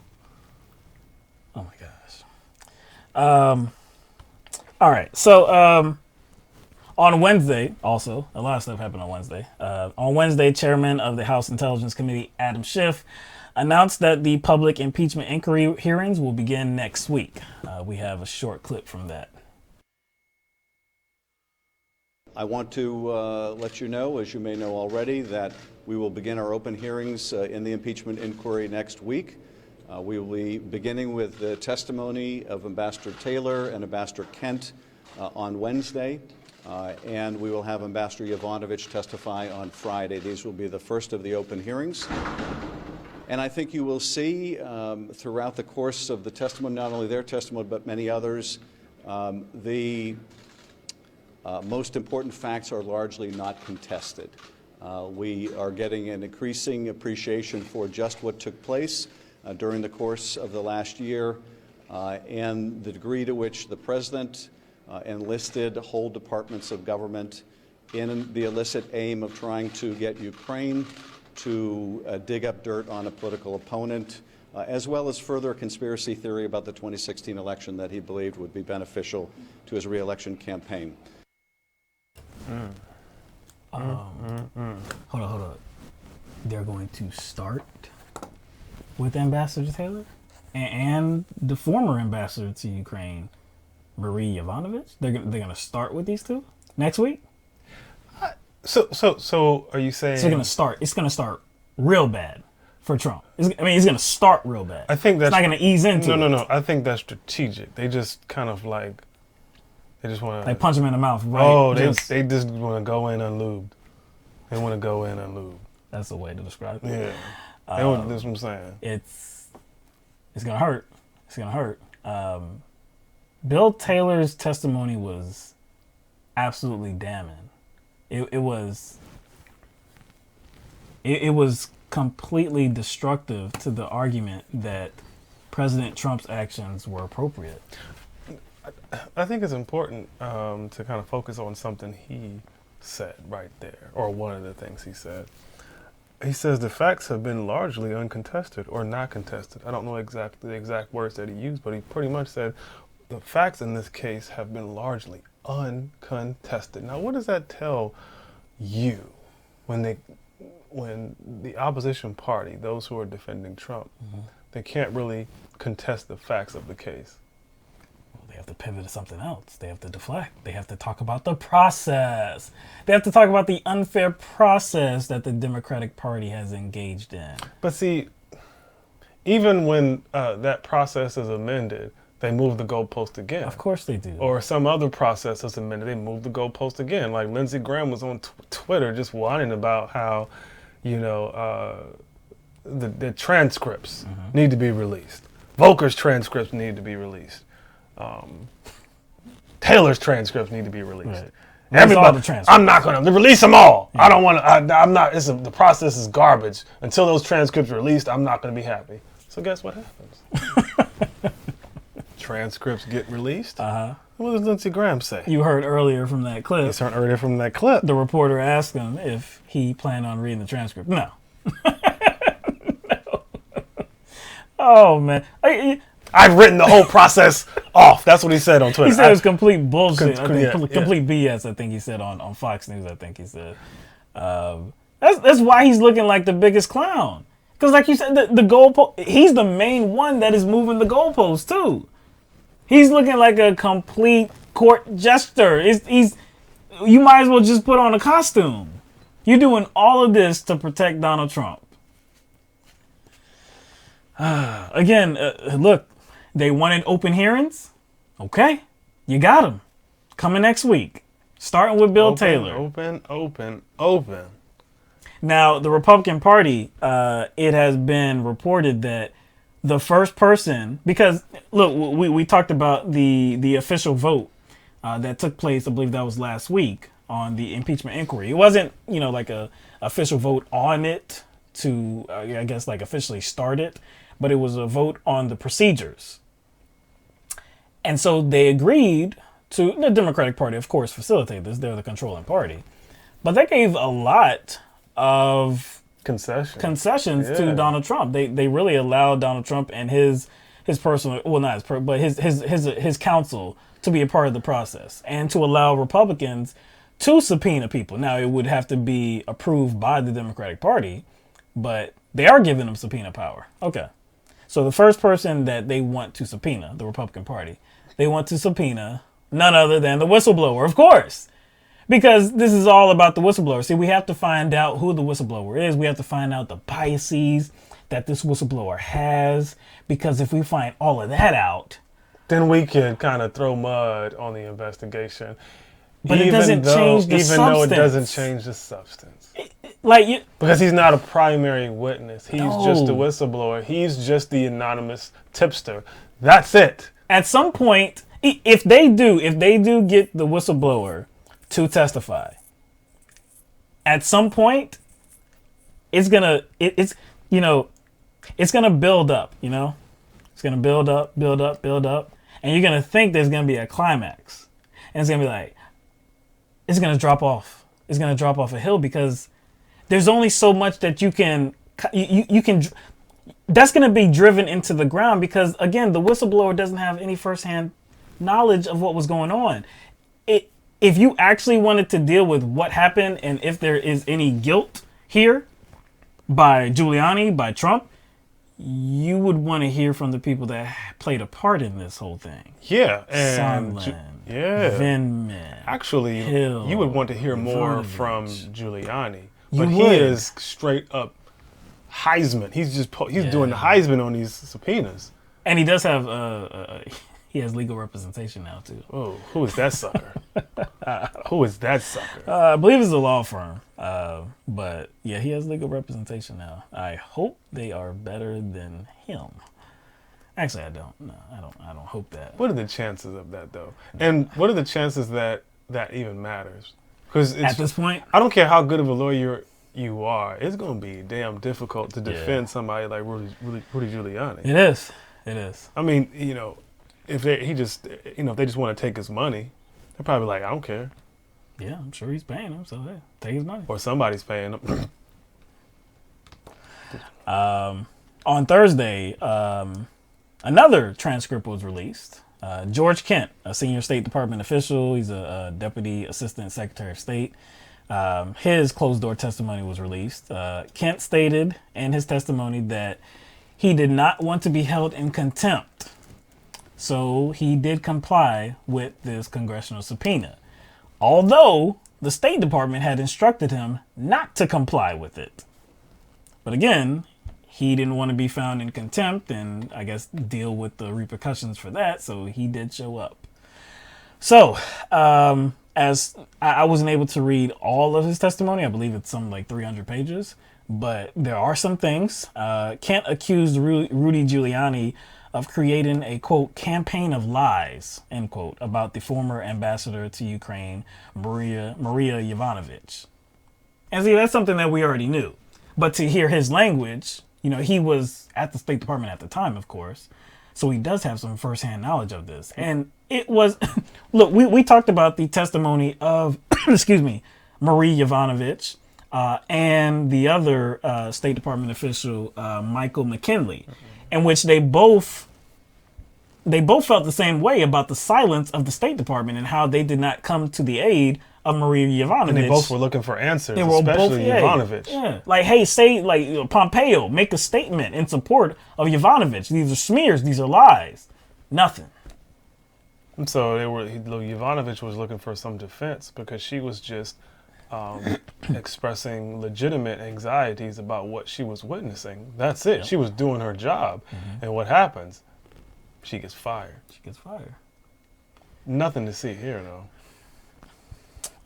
Kent also said that Volker thought it was better to engage with Giuliani because of his connection to Trump.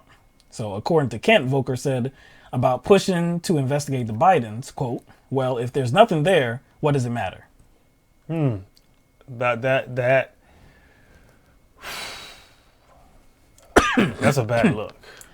He said that Volker was concerned with appeasing the president, really. And he knew that Giuliani had the ear of the president. So if there's nothing here, I mean, if there's nothing concerning any impropriety by the Bidens, if there's nothing here, then we just go ahead and do it. And after a while, nothing's going to come of it. No harm, no foul. But what Kent was concerned about was setting a precedent. And, so, you know, the long-term effects of this as well, which we are seeing the long-term effects because somebody outed it. And it wasn't just about them looking into it. The other part of this was about Zelensky, not Zelensky, but the prosecutor making an announcement. So Volker can't like sit back in his chair like that. Right. Like, hey, okay, we'll look into it. And if nothing comes of it, hey, what's the problem? Yeah. That wouldn't be an issue if the effort wasn't to expose it. Yeah, the effort was just, hey, just look into this for us. And if you find something, let us know. Let us know. Yeah. It was more about it being a public announcement.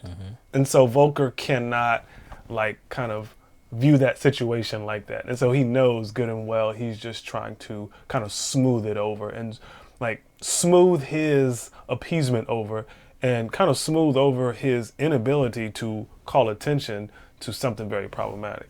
But again, he wanted to appease Trump, so he kind of was just like, I'm not going to, you know, express my discomfort like these other individuals involved in this. Look, you know, Volker in his testimony, he said that there was no quid pro quo. In his testimony, in the transcript that came out, he suggested that there was no quid pro quo, at least as far as he's concerned, at least as far as like his involvement with it. Now, maybe in terms of his perspective, maybe from his vantage point, did he have a role in administering that quid pro quo, telling a Ukrainian official or telling anybody, hey, you know, this is not going to happen unless you do this? Did he have knowledge of it? That's another thing. He could be lying about that, no doubt. But did he have a role in actually pushing that message forth? Maybe he didn't. So maybe, you know, he may be being a little bit obtuse purposely by saying that there was no quid pro quo. But I don't think that does anything. When you have, if everything was on the up and up here, why did he resign? Why did Rick Perry resign? If everything was appropriate, if there was nothing... Why did Bolton resign? And it is speculated that the reason why Bolton doesn't want to, you know, offer his testimony is because he wants to do it through a publication, a book. He has a book coming out. So that's the way he wants to issue his statements in order to sell a book. Now, I did read today that might be changing. I did read today that Bolton might be coming around, warming up to the idea of actually testifying. Warming up to the idea. Maybe that might help his book sales. Like a little preview? Like a little preview. It can't... Look, as this goes on, I don't think it's going to get better for Trump. It's only going to get worse because we already know the details.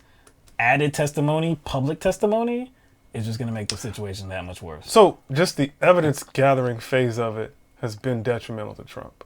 Yes. The evidence gathering phase has caused Republicans to act in all, just act crazy in all this.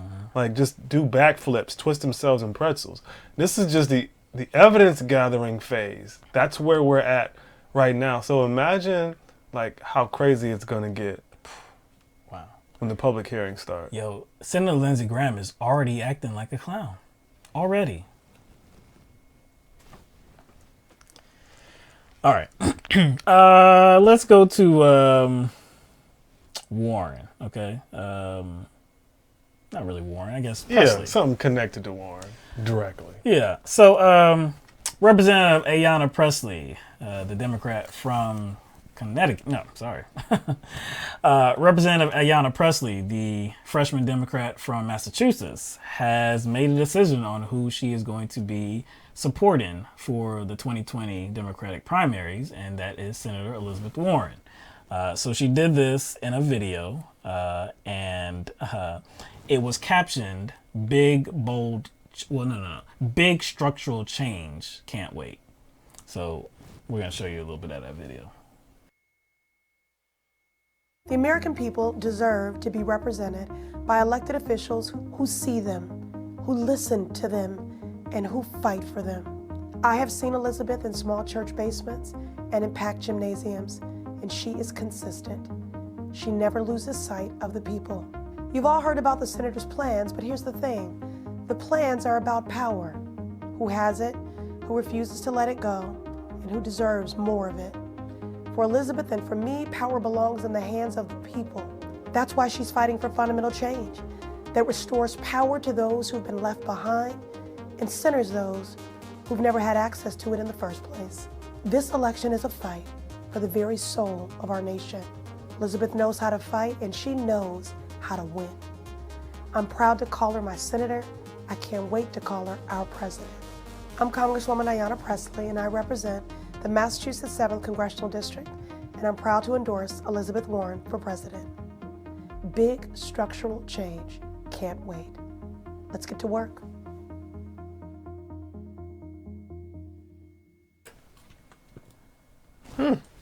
I guess that was a good video. Wasn't bad. It wasn't bad. No. There's, just from, looking at what a lot of Bernie Sanders supporters have said on Twitter, they're not surprised. I mean, I'm not surprised either, but most Bernie Sanders supporters, because I know that's going to be the focus, and that is the focus. Right. But most of Sanders supporters aren't surprised, and neither am I.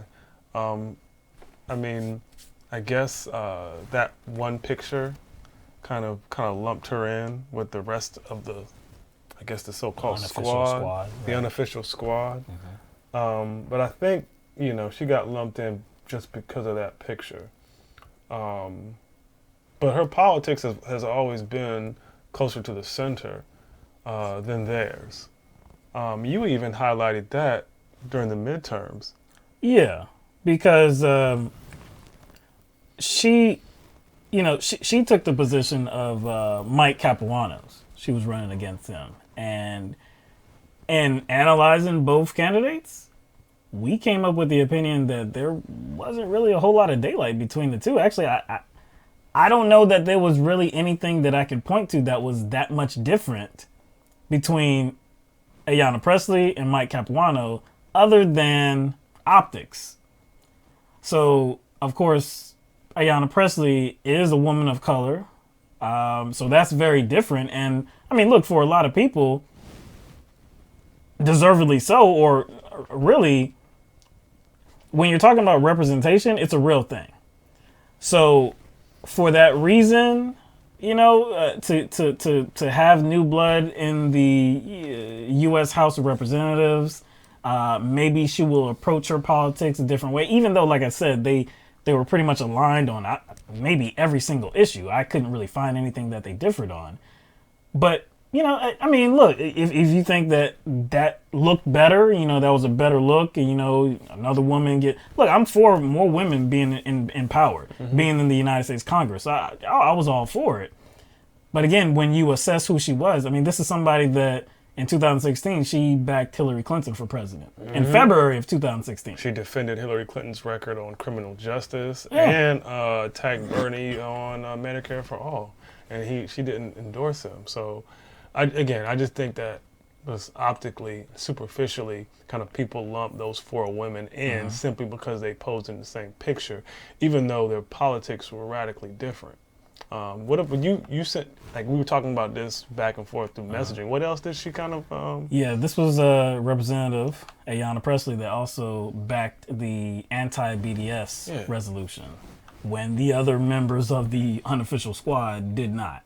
So yeah, their politics do not really line up. Like you said, it really had to do with that picture, probably, that really put these people together, these four freshman women of color together, and formed this squad, and I guess it was presumed that they all thought the same way. Yeah, even though they don't have the same past. You know, she was, along with being a Clinton surrogate and supporting Clinton in 2016, she was one of John Kerry's political directors. Yeah.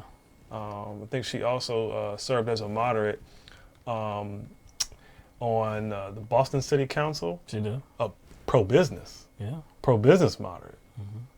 So I just don't think that you get to her position in the Commonwealth that she is actually in without kind of endorsing individuals like John Kerry and Elizabeth Warren. It makes sense. And look, that's yeah, Massachusetts. That's Elizabeth Warren's state. So it makes all the sense in the world, but not just for that reason. That's what we want to really impart to you. That it's not just because she shares the same state. It's that it does seem like she's not as progressive as her, unofficial squad. And she probably members. wants to She's get not somewhere. She may want to be a senator. She may. I mean, it may be a little bit early for her. Okay. If Elizabeth Warren does, I saw that narrative out there. I don't know how much I believe in that.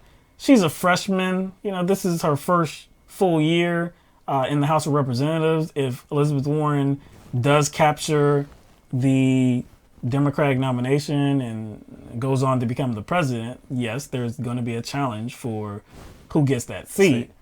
Would she be the front runner? The front runner. Actually, who it would be?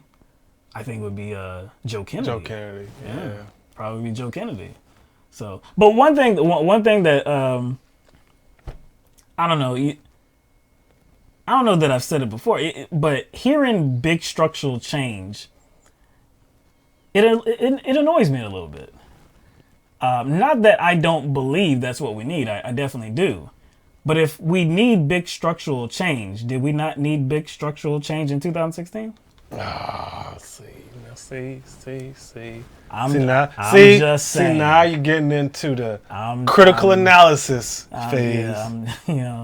I'm just saying. I mean, if it's so important for us to fix things in this country, to really elevate the standard of living for many people in this country, to make sure that we don't keep getting the short hand, I guess the short side of the stick, if we need all these reforms in this country, I mean, we needed that in 2016 as well. And there was only one person that was actually selling that idea in 2016, and it was Bernie Sanders. Again, in 2016, Ayanna Pressley wasn't with him. And you know who else wasn't with him? Well, maybe Elizabeth Warren wasn't with him. Maybe the structural change that she's talking about was just more like changing what genitalia was president. Maybe that's the structural change she was more concerned about.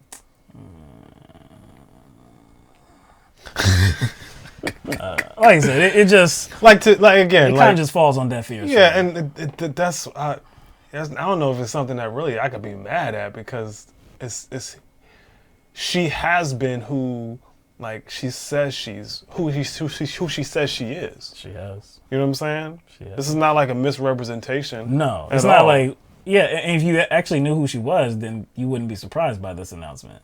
I was not surprised. Remember when we saw that Alexandria Ocasio-Cortez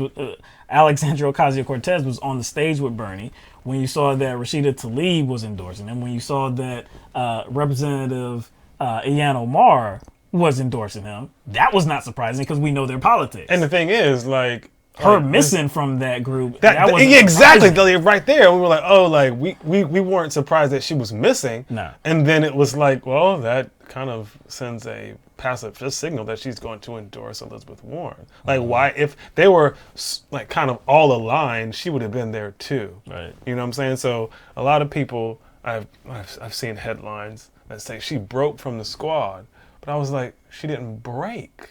She didn't break anything. She didn't break. That was a headline, but it wasn't accurate. She endorsed who she endorsed for a reason. Their politics line up. I'm like, can't really be mad at that. Can't really be mad at that. You know what's about Elizabeth Warren? One thing is kind of, it was always there, but it's right here now. You know, and I can't get past it. And that is the State of the Union address by Donald Trump. Specifically, what are you talking about? Are you talking about a particular moment? Yeah. Okay. Talking about this moment right here. Okay. We renew our resolve that America will never be a socialist country.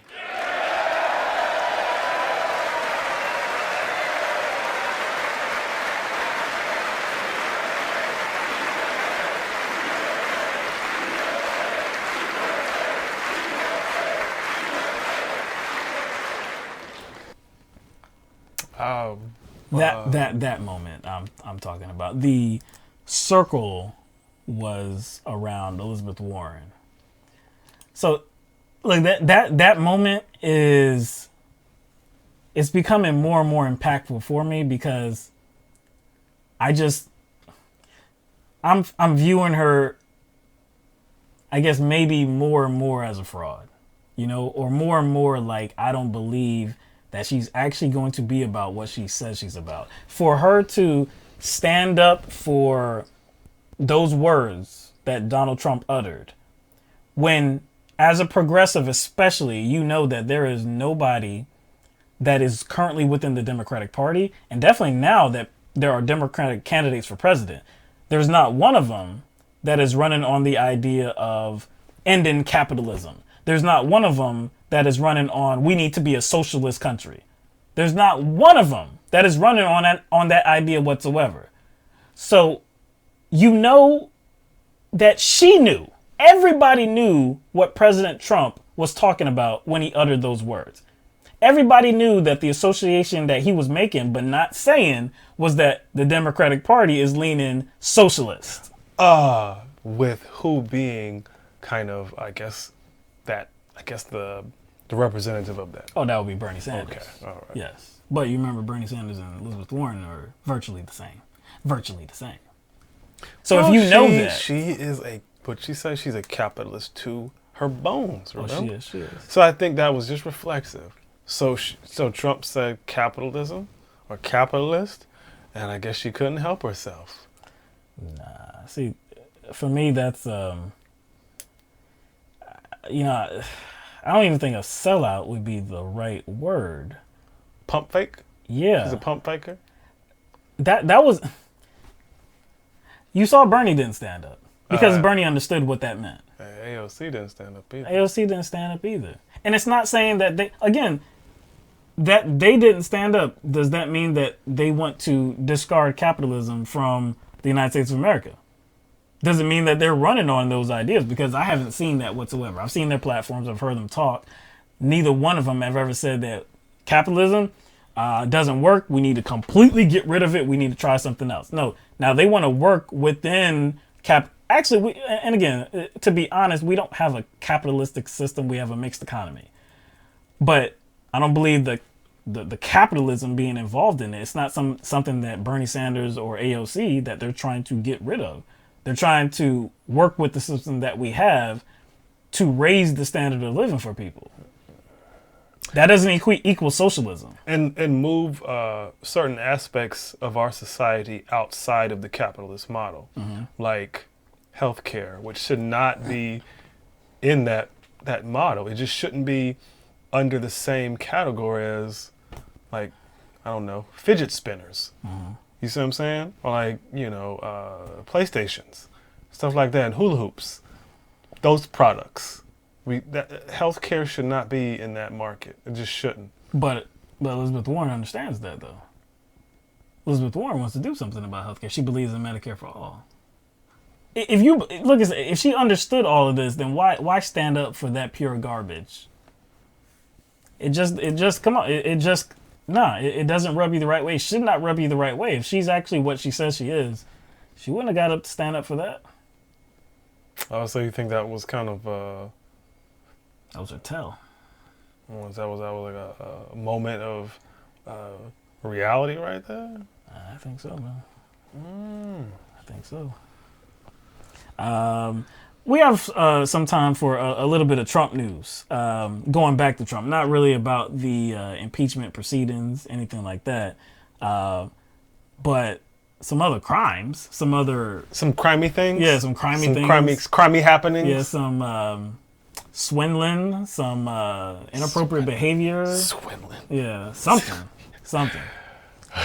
So in New York, all right. So a New York State Supreme Court has ordered Donald Trump to pay $2 million to settle a lawsuit brought forth by the New York State Attorney General's office last year. The lawsuit alleged that the Trump Foundation misused money for personal and political gain. Some examples of that are buying art, making a political contribution through the charity, paying legal settlements, things like that. So what you're saying is it was not a charity. It was just, it was basically another bank account for Donald Trump. Yeah, he used it as his pleasure. Yeah. So the judge, Sally Ann Scarpula, she had also approved of an agreement to dissolve the Trump Foundation last year. Trump, with this announcement and even before, of course, has denied any wrongdoing very consistently. But a $2 million judgment against him does not sound like no wrongdoing. It doesn't sound like no wrongdoing. The state of New York did want a larger restitution, but they got $2 million. I think that lined up with the actual the contributions that were made through this charity, because it all went back to a fundraiser that was in Iowa, and like I said, this charity had some involvement in you kind of being involved with these contributions that were being made, and their charity not supposed to be involved in that. So he has a history of grifting. Is that what you're saying? Because that's actually not, well, that settlement, I wouldn't call it a drop in the bucket, but it's a fraction of the amount of money he had to pay, I guess, when it comes to the what's the Trump University settlement? University, yeah, I think that was like a federal court ordered him to pay $25 million. Yeah, I believe it was 25. Yeah.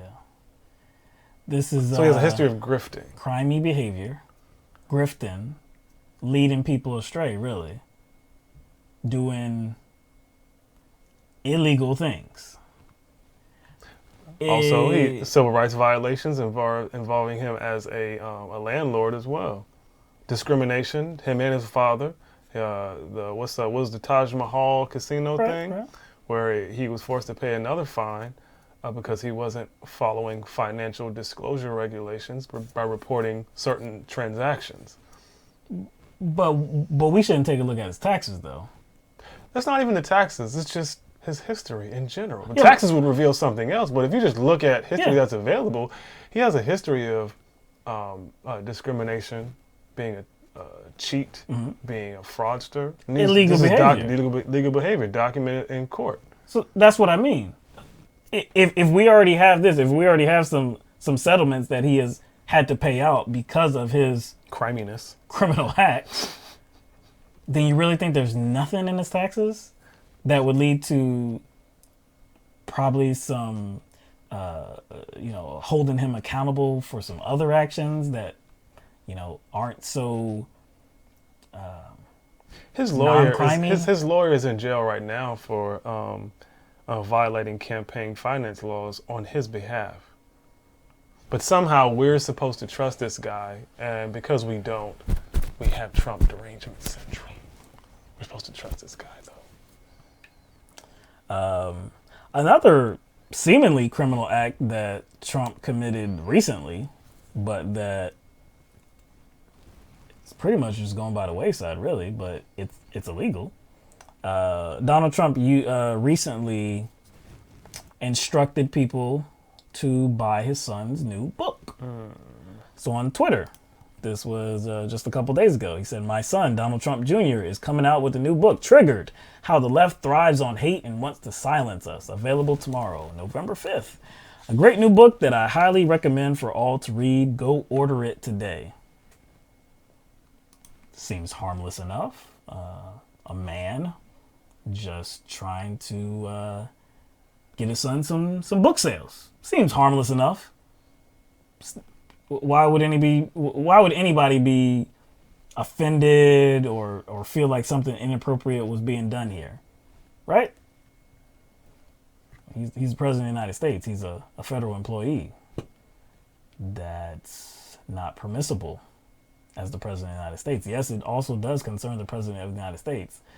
So, this is related to a section.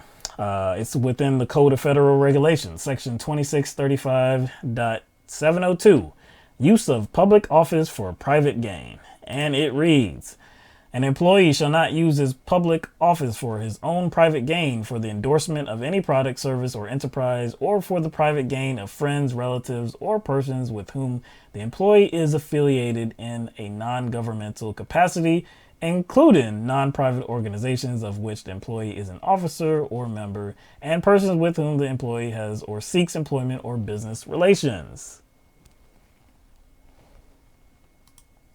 Now, it is up to the U.S. Office of Government Ethics to hold those accountable that are in violation of a section such as this. It's been a couple days. It's been a few days. I haven't heard. So would this qualify as Donald Trump using his presidency to promote the business of his son? Yeah. Would that qualify? From what I just read, it seems like that's not permissible. Like, besides that, just think about the whole premise of the book, right? What's the name of the book in the subtitle? Triggered. Let's put it back up on the screen. Triggered: How the Left Thrives on Hate and Wants to Silence Us.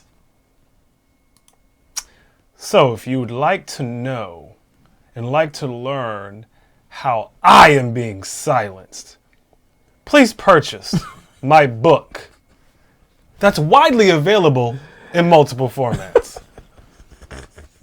Published in hardcover. And you have the president of the United States like touting it too and telling everybody to go buy it. Man, it's really being suppressed. Not only is it being suppressed, it's going to be on the website of my dad's rival. That's how you know I'm being oppressed and I'm being silenced. And I'm like, you're writing a book and it's being published. It's available to the public. Yeah. And it's being promoted by your father, the president of the United States. That's the opposite of being silenced.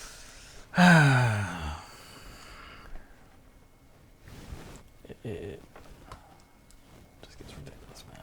I don't know what to say. But I am looking at the U.S. government of, what's it called now? The U.S.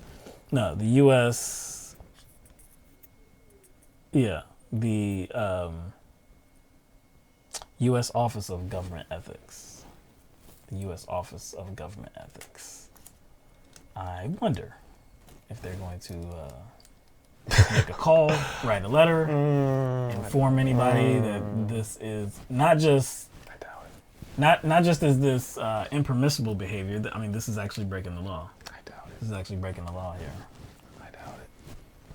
I doubt it. The law and order president is breaking the law yet again. Now, I would say that is, if it was just this one thing, like if we had nothing else, if it was just this one thing, it would still be you doing too much. It would be you breaking the law. It'd be you doing something that's not permissible.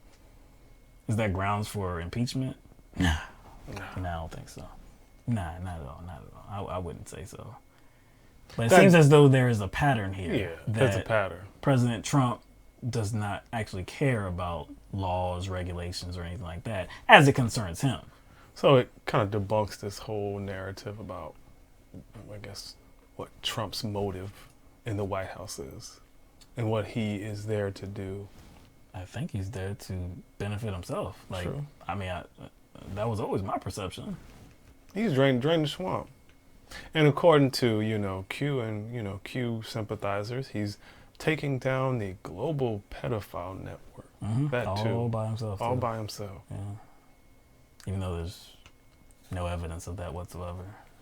We have a lot of this is something that you always like to point out, but we have a lot of information from the FBI. The FBI that is corrupt to its core. But we have a lot of information from the FBI about sting operations and human trafficking, sex trafficking, this and that. These arrests. Trump is making all these moves, but when you actually get down to the details, most of these arrests are Johns. There's a few Q sympathizers that I follow. Just to see what they're talking about on Twitter and on Facebook. But yeah, I didn't know they were Q sympathizers. Most of the arrests at first. are Johns, people that are seeking prostitution. They just kind of ended up being Q sympathizers at some point. So I didn't unfriend them or stop following them. So I kind of just see what they're talking about in regard to what they claim Trump is doing, and that's one of the main things. That is the main thing. The main thing, pedogate. And they afford him all types of credit for it too. Even though, again, look into the numbers if you actually delve into it. There's nothing special. These are local operations. Like, the FBI may be reporting these statistics, but these are local operations being done by your local police, and they've been office, ongoing. It's not like a vast increase. No. And again, most of the culprits are Johns, not sex traffickers, not human traffickers. All right. So look, we want to hear from you. It is that time. If you would like to give us a call, please call 669-900-6833. The number is up on the screen. If you didn't hear me, it's right there on the screen. Very easy to do. Like we always tell people, we love to hear from our regular callers. We definitely do, but we would love to hear from people that may have never called before. Maybe it's been a while. Lend your voice to this program so that, again, we can hear from you, hear a different vantage point, maybe hear a different perspective, even if it's in agreement with, how we report the news and our opinions about it. But we would love to hear how you dissect it, just what's your take on it. I kind of follow the chat a little bit throughout the show. A little bit. Seems like there was any dust-ups? Yeah, I don't know how many or if it was just one. Seems like there were a multitude of people that had problems with at least one person. Got pretty testy. I don't know exactly what was going on.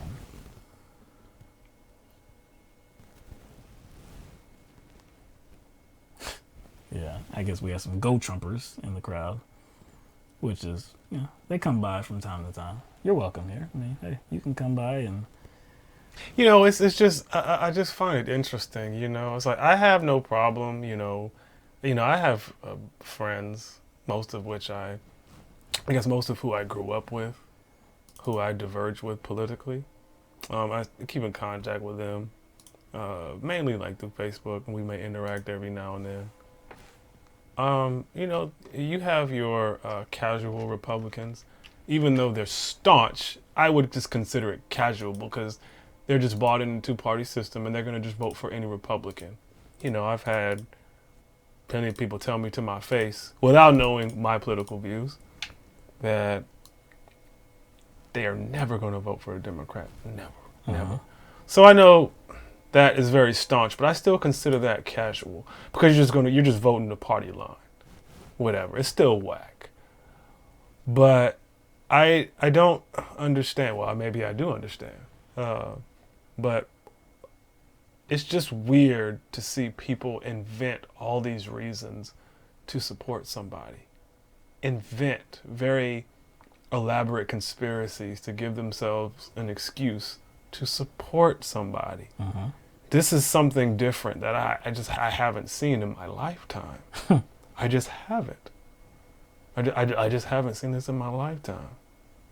And we didn't even see this with Obama, even though he was the first black president. No, we didn't see this with Bush. The amount of conspiracy. We didn't see it with Bush. No. We see conspiracy theories in general, but Conspiracy theories generated around one man, which seems to be kind of narratives in order to give people like an excuse to support somebody. Why would you need to do that? Because there's not any substance for you to grab onto. I mean, really, if you're running with all these conspiracy theories, if you're running with things that Trump is doing that he's not actually doing, lives that he is impacting in a positive way, lives that he is changing in a positive way.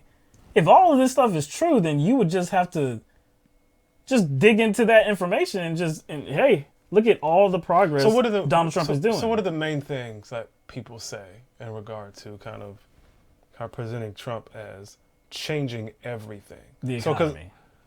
Okay, that's one thing. That's one thing. That's one thing. That's one thing that they point to. That's one thing that they point to, but it was already trending up before. Again, we're talking about superficially. Right. Based on the Bureau of Labor and Statistics. That's right. That's it. Not based on our overall idea or our general the outlook. Stock market, stuff like that. Stuff like that. Those superficial metrics that people point to. You just couldn't point to any other poll. You wouldn't point to different polls or different charts or graphs. You had to point to the same graphs. You would point to the same graphs for each president. So if you compare like the last years of but let's compare the last years of President Obama to President Trump, his first couple of years. Again, it's not a lot different. Like you said, it was trending up in the first place, and what was trending down was unemployment numbers on all levels, even minority unemployment. That's right. But he takes credit for this, and of course, his supporters somehow it's the strength. He takes credit for things like this that he really had nothing to do with, like the what is it called, the Veterans Choice Act, I believe. He takes credit for that when it was actually voted on and implemented, and that was because of Senators Bernie Sanders and John McCain. They were leading the fight for that. Now, I believe under Trump it was expanded. You could say it was expanded, but he takes credit like it was his idea. He currently still takes credit for this Veterans Choice Act. Like, why would you have to do this if you have all these wins that you're celebrating about? Why would you have to do that? Look, we got a caller. I'm sure we'll continue that at some point. All right, so let's get to the first caller. And that is from the 253 area code. You are on the air live with LTMB. Hey guys, this is Jordan.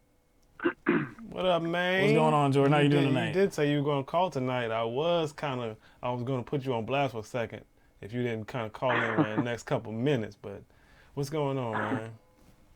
Oh, I try to be a man of my word. long time no calls. Oh snap! Is that a you putting that out there, man? You with somebody right now? It sounds like you putting that out there. I'm a man of my word. You single, bro? You single? I am. Oh, ladies, or fellas, whatever. You picked up on that one? Yeah. I'm just saying. He said, I'm a man of my word. You said that with conviction, man. It sounds like you're trying to match up, homie. Oh, I said I try to be. Yeah, not always. I'm just messing with you, man. What you got for us today, tonight? Discord about to be lit. Dating app or something. Well, I got a list. So I got Yang Gang. I wanted to complain about them. I have the OK Boomer. I wanted to complain about them. I had Western Christian Culture. Okay. I wanted to complain about them. Okay. And then I had rap because that video you guys showed us last time of which wasn't Lil rap. Trump. That wasn't rap. Your boy Lil Trump. That's the Lil Trump. Yeah, your boy. Oh, that inspired me. It inspired me. I wrote. Oh, you got some bars? You got some bars for us, Jordan? Yeah, I wrote a rap, and I'm not very good at rapping, but I recorded it, and I'm gonna put it together and I'm gonna post it. So. Okay.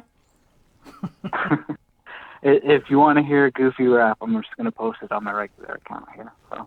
All right. Okay. So Yang Gang. I've been getting in a lot of arguments with the Yang gangers, and I feel like most of them are like 14-year-old kids, and they just want their video game addiction to be subsidized.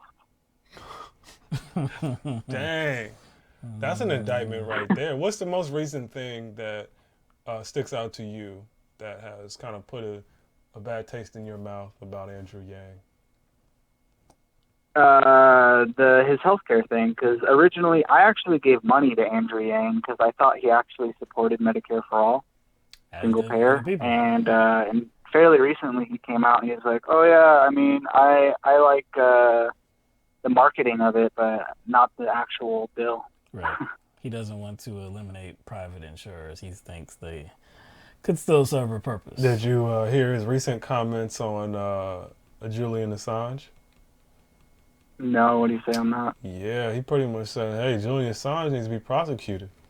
He needs to be put on trial. Yeah, he should stand trial. Yeah, and he said that Julian Assange put the lives of innocent people in danger. Right. I guess contacts, sources, individuals who were not necessarily corrupt, but were involved in certain government activities and put their lives at risk. Now, that's what the indictment says. Mm-hmm.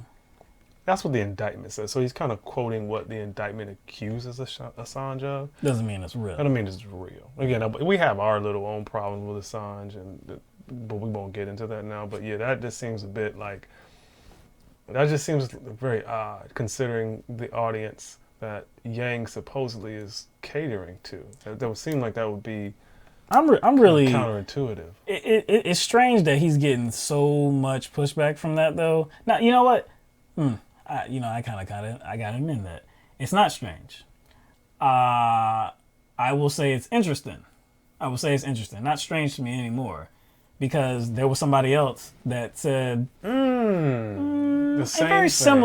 similar thing, and that was Tulsi Gabbard. She said a very similar when he was arrested by the authorities and he was taken away in that SUV. There was everybody screaming about how this was an injustice and he needed to be released and how he has nothing to stand trial for and all of this. Everybody in support of Julian Assange. And everybody was, I guess, like so encouraged by Tulsi Gabbard's words. But she actually said, I think the charges about hacking, those can and should be worked out in the court of law. And it seems like everybody just dismissed that and just didn't pay attention to it. So it's just weird. No, I can't even say weird. It's interesting to see Andrew Yang just, this visceral reaction to his words and him just be assaulted because of it. But not the same for Gabbard. Yeah, I mean, I don't know. I don't really know too much about that, but my instincts lie on supporting freedom of the press and whistleblowers and stuff. So I don't know if Assange would be considered. That's the thing. I don't think Assange will be considered a whistleblower. I don't think he's even considered a journalist. I mean, he's a publisher. There's questions as to whether he participated in hacking of information. Now, if he did that, unfortunately, I still think he would be considered a hero. Unfortunately, he would have to be a hero that gets punished because that is against the law. Right. If he did participate in helping someone hack information that is classified. But that's yet to be determined. That's yet to be determined. We don't even know whether he did that. They're accusing him of that. So I think it's more than I think we have to take an honest look at what he's being charged with.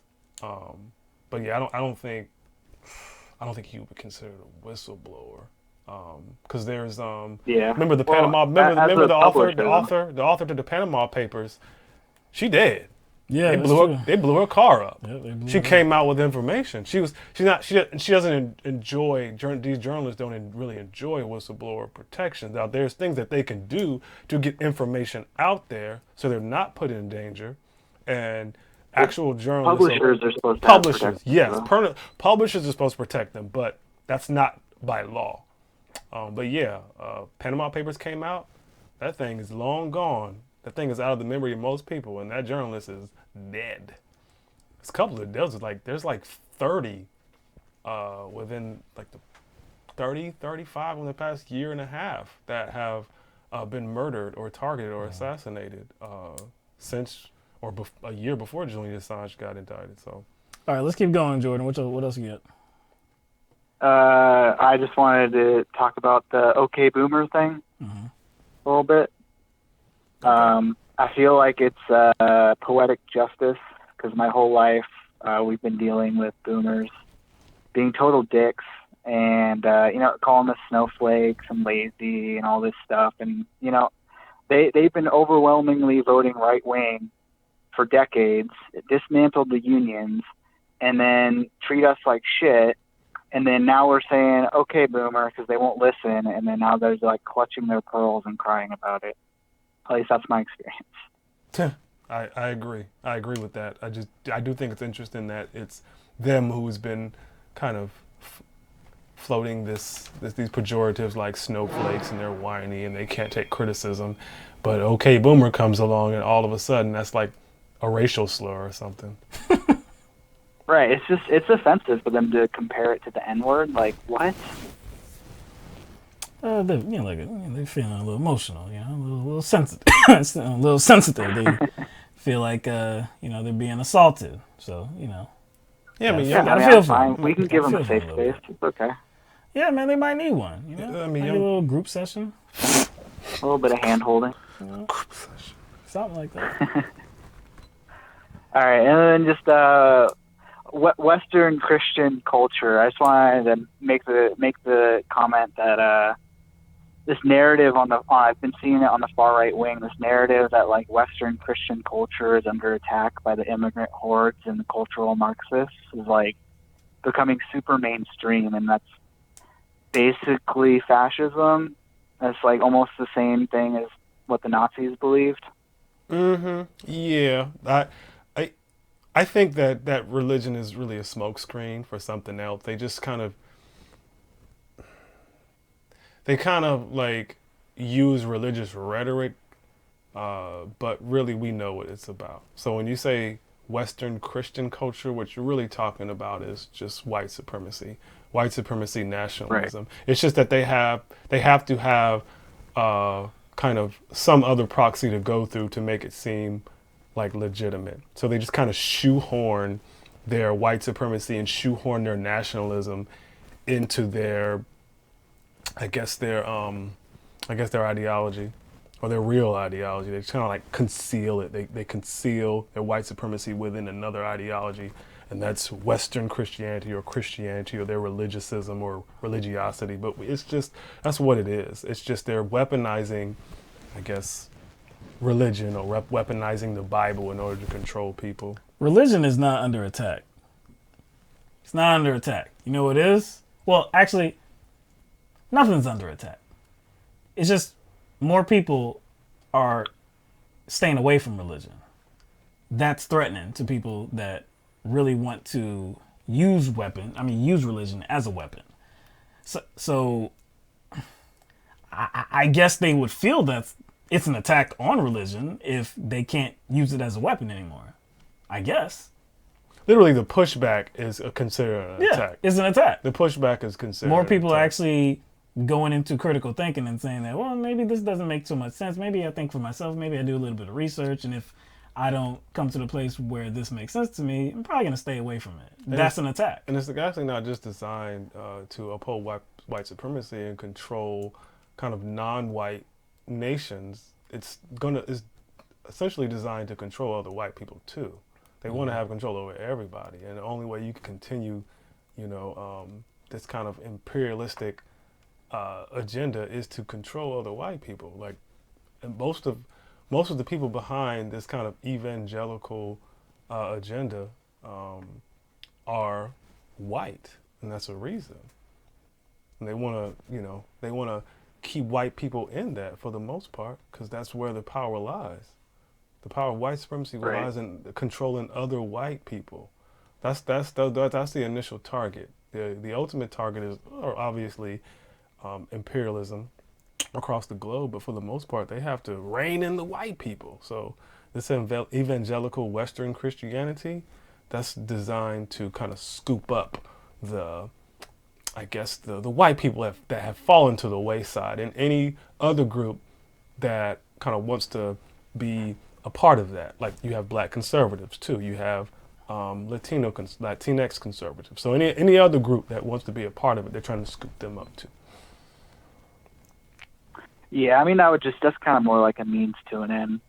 For the voting bloc. Yeah. All right. Well, that's all I wanted to talk about. I'll try and call more often. And thanks for the show, guys. All right, man. It was good to hear from you, man.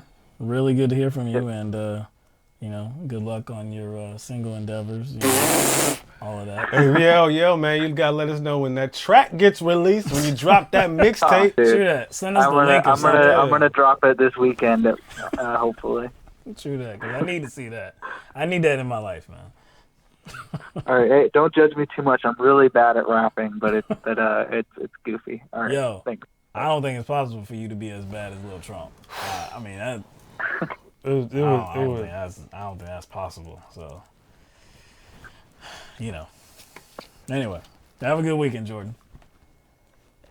All right, so we're gonna get to 919 area code. You are on the air live. Who is this? This is Calvin. Calvin, man. Nice to hear from you tonight. Hey, how you fellas doing? Not too bad, man. That's good.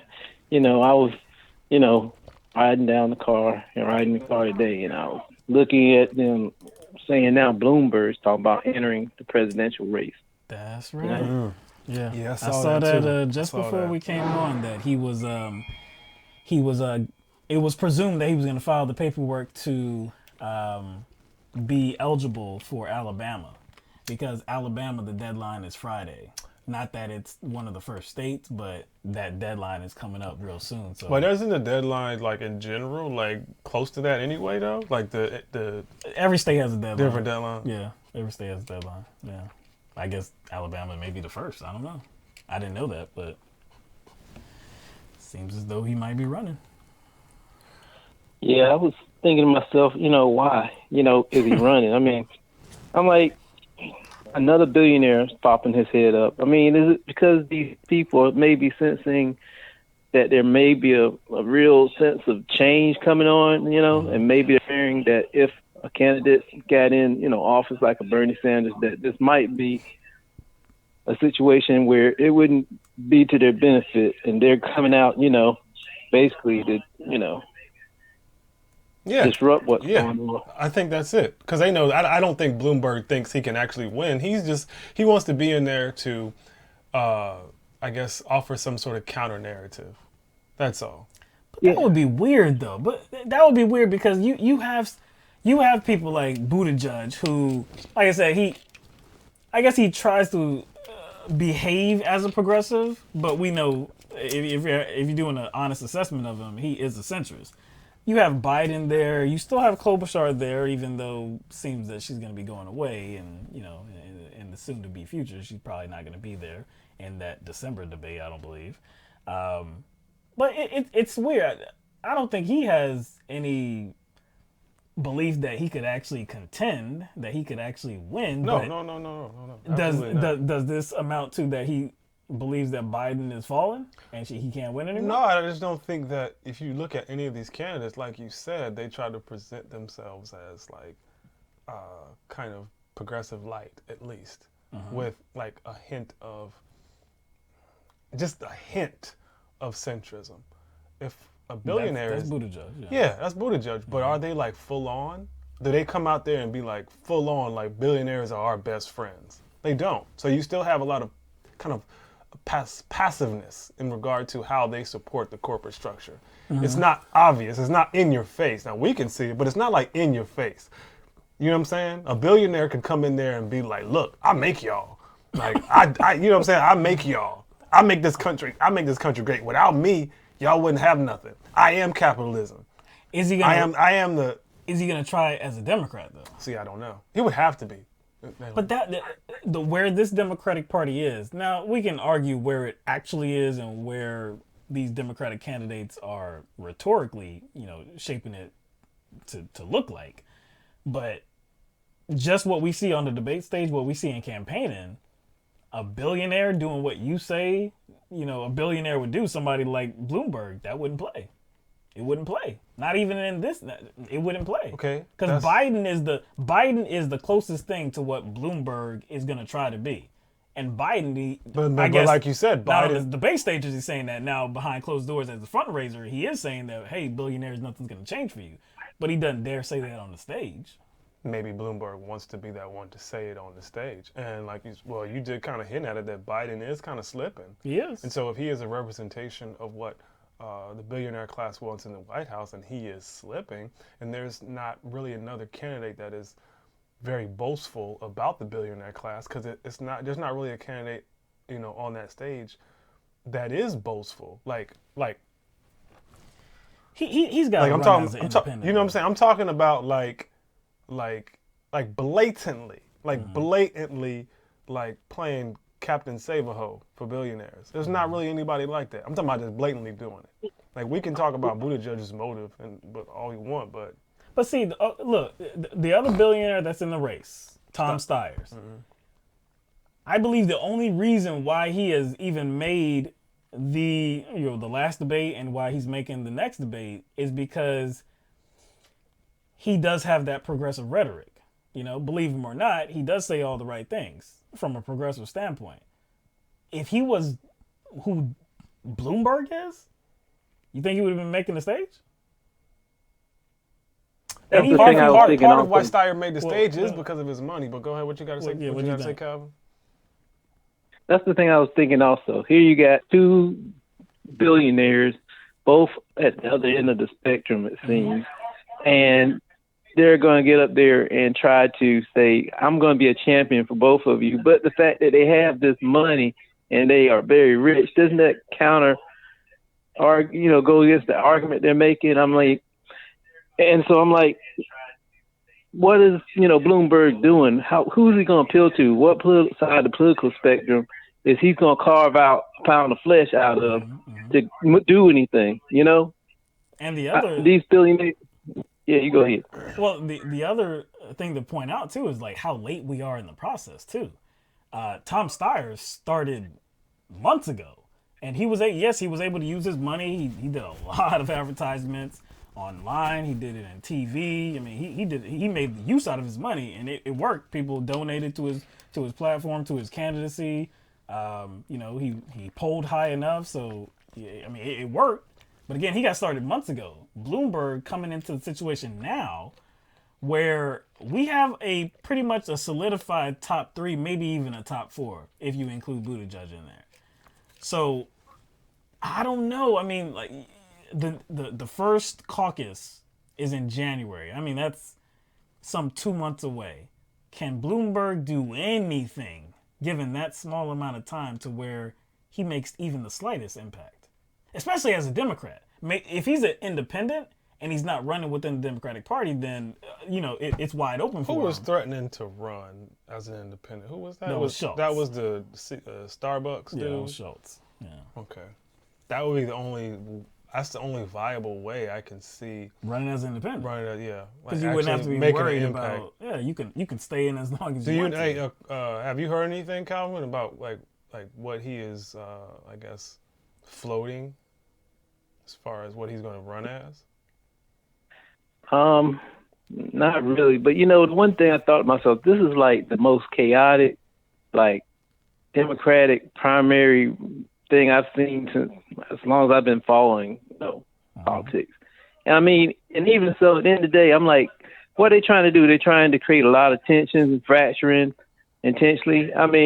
Yeah. You answered your question. I think that is the answer. I think the answer is your question, because the more people that exist, I guess if you're talking about leading up to the convention, that's going to affect that first vote. The more fracturing, the better for the establishment. Like if I doubt Kamala will make it all the way there. I doubt Castro will make it all the way there. Both of those campaigns have been having severe financial struggles. I doubt they'll make it all the way to convention. Biden might. I know Warren, with the way Buttigieg is rising, he might. They're trying to make him into something, but it might work. So you have Buttigieg. You have Warren, you have Sanders, you have Biden, maybe some other one, maybe Booker. I don't know how long he'll last. I mean, he may drop out halfway through. I have a prediction though, and I don't know that it's gonna go like this, but I kind of have a feeling that one of Sanders or Warren is probably not gonna make it all the way. I think one of them is not gonna make it all the way. Okay, out of those two, who's the most likely not to? I think Sanders is going to. Okay. I do believe Sanders is going to. Yeah, because just I thinking think about the thing that the keeps him power of his afloat campaign, the people power. is his money. He can tap that over and over again. Yeah. That's what. Yeah. Yeah, But and these, look, I mean, because like you said, it's hard to. For the establishment, it's easier, for them not to be pulled apart. Because really, usually, you got your one guy, you're going to settle on that one guy, one woman, that's the establishment candidate. I guess there's two right now in Buttigieg and Biden, but and again, then Warren in the halfway point. I know everybody likes to kind of put that on, put that label on Warren. I'm still not sold on that. I don't necessarily trust her, but if she was the establishment candidate, I think there would be just a little bit more energy, behind her. There's a lot of energy. There's a lot of energy behind her, but it just seems like they haven't settled on her quite yet.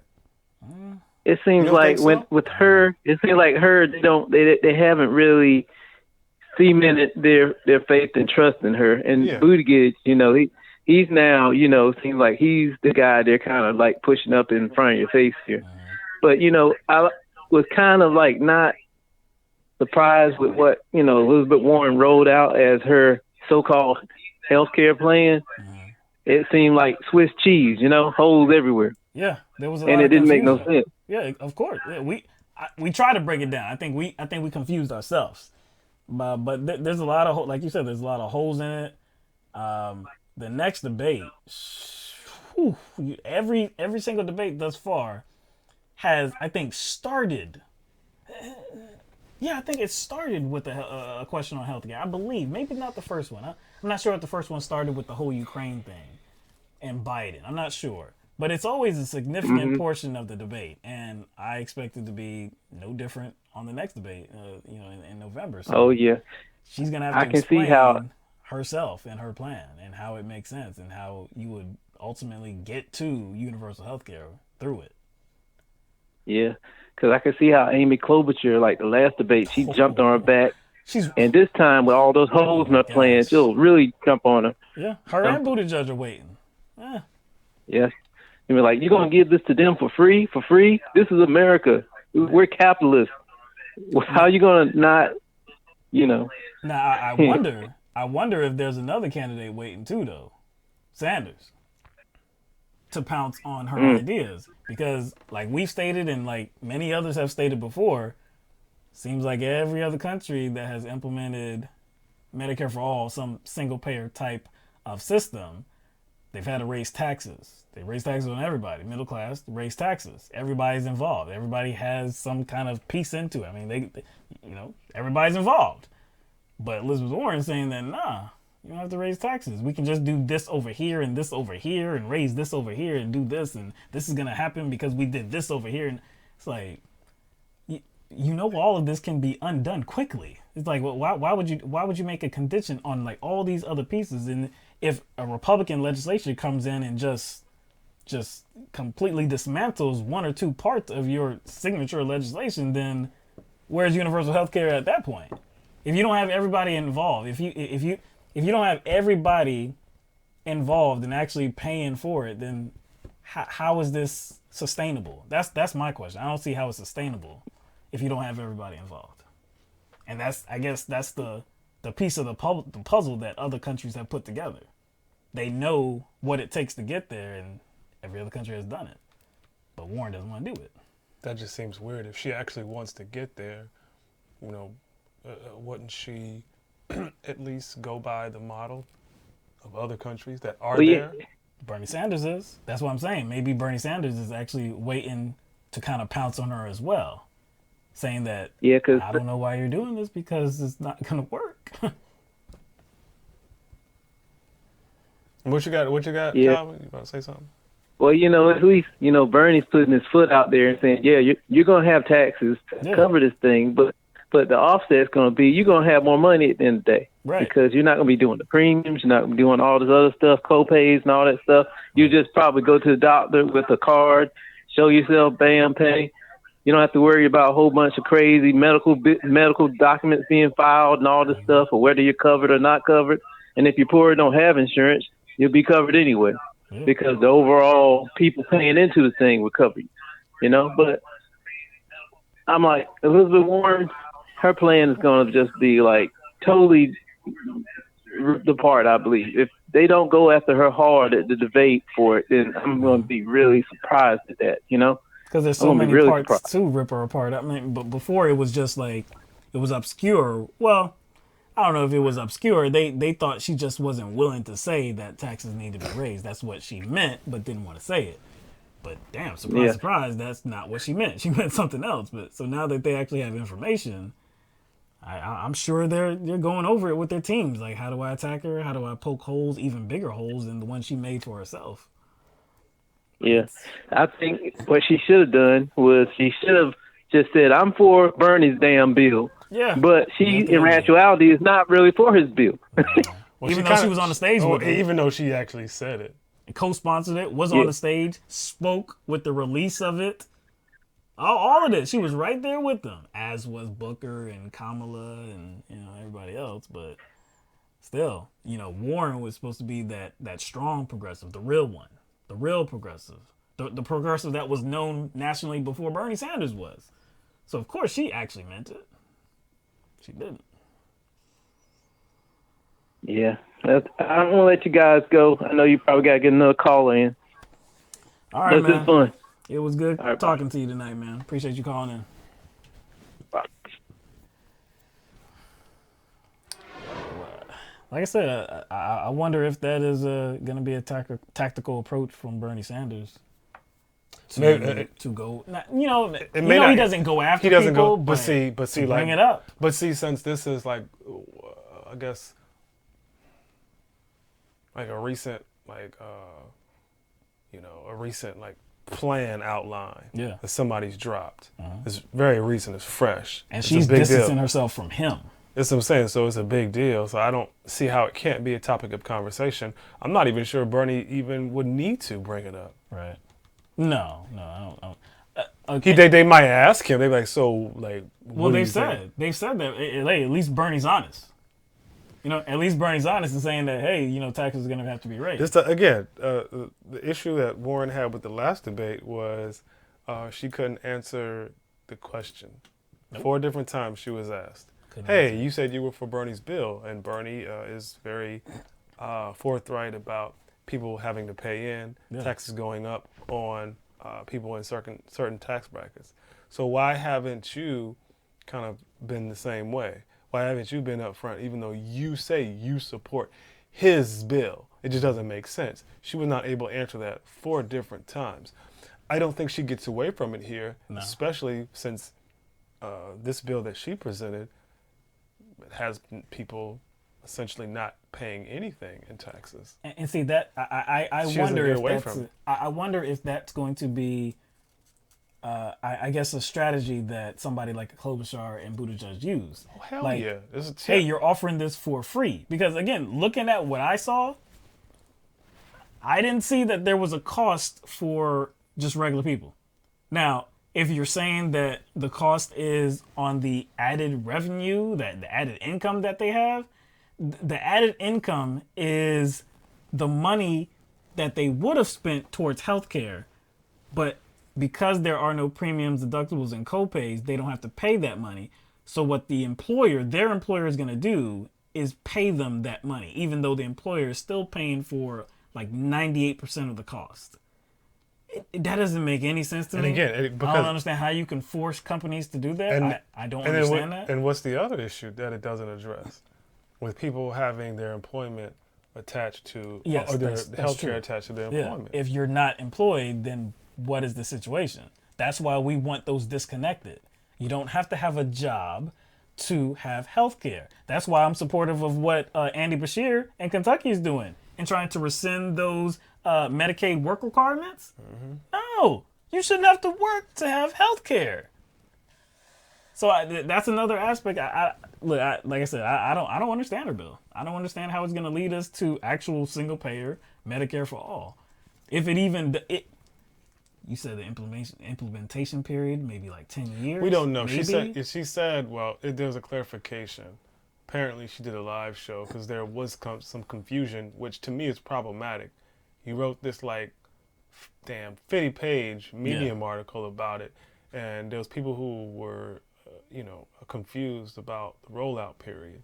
Now, as far as like budget estimates, those were 10 years, which that's what they have to be. They have to assess the viability. And so the 10-year budget outlook is quite normal, which she did highlight in that article. But it did not specifically say like how long it would take to implement. She clarified in some sort of live video that it'll be like 5 years. I think people made the assumption that because she said she supported Bernie's bill, that it would take the same amount of time, but that's a fucking assumption. And so apparently she clarified and said 5 years. Apparently. So, but like I said, I don't know about that. She's also been, I don't know if she's been getting attacked, but billionaires are a little perturbed with her. They're crying. Yeah, and it's billionaires that I guess wouldn't be described as the most horrible billionaires, I guess. The billionaires that, I guess verbally, rhetorically, they say that, yes, they see a problem with the system and how, the standard of living does need to be increased and how there is corruption in the system. And like I said, there needs to be some reform. But Elizabeth Warren is going too damn far. It's interesting that it's really just about Elizabeth Warren. That's why I say the media coverage about Elizabeth Warren, it seems to be very protective. Bernie Sanders, his wealth tax actually, maybe at this point, I don't know, I have to go back and look, but since she updated it to say that now it's 6%, maybe it goes farther than Bernie's. I'm not sure. I'm not sure because there's some other aspects to Bernie's that I liked and it did go further. So I have to go back and see. But still, they're making this about Elizabeth Warren and not Bernie Sanders. Okay. But still, okay, so these billionaires, they feel like she's kind of being unfair. It's kind of like killing the American dream and saying that you can't earn as much as you want, this and that, which is a load of just ridiculous garbage bullshit. Because I've said before, too, that I don't have a problem with people making as much money as they can. If you're just, like, as a blanket statement, as a surface statement, hey, you do something, you work hard enough, you have a great idea, innovative idea, whatever. In a system that's not rigged. See, I was going to get to that. See, if through your natural efforts and this and that, you get to a place where you are a wealthy individual, then cool, I have no problem with that. But the problem is that for years and years and years, these billionaires, these wealthy corporations have been gaming the system. And that's been at the expense of people at the bottom. And the bottom class of people, the poor people, the middle class people. So that's not an organic situation. That's through lobbying, that's through their influence, and that's from their status. That's why the situation is what it is right now. Spend billions and billions of dollars to lobby against worker interests. And then Congress happily obliges. So I'm not really trying to hear their gripes. Now. Yeah, I mean, like, look, you've had a better situation than you deserved for many years. Like, I think it's like right now, it's like CEO on average makes 380 times more than the average worker, and that has like doubled in the past 30 years. It's crazy. And so, who has seen the most economic gains? And that's those in like that upper 1%. And the 1% of the 1% has way more money. The 1% of 1% has more money than 50% of the world. I saw, there was an article, and this was on CNN. The top 1% of households now control 34.7 trillion of the nation's wealth. and that's according to the Federal Reserve. That is a number that is up 611% from the 4.88 trillion they held in 1989. Now, just to give you a little bit more context as well, in 1989, the middle class held $7.1 trillion. That was compared to, again, $4.7 trillion for the top 1%. Nowadays, the middle class has $30.73 trillion in assets, and the top 1% has $34.7 trillion. So there was a shift. Just a shift. There was a shift. So how do you analyze that shift? Do you say that like these CEOs are just working harder? No. Not just CEOs, but those. No. Something inorganic happened. And there's actually no proof that paying CEOs more is good for everyone. I think there's actually a study that shows that like the more CEOs get paid, actually the worse the company does. Mm-hmm. There's no correlation between the amount of CEO gets paid and how good the company does. If you have a strong middle class, then it's more likely that you actually have a strong economy. Not a bubble economy, but an actual strong economy.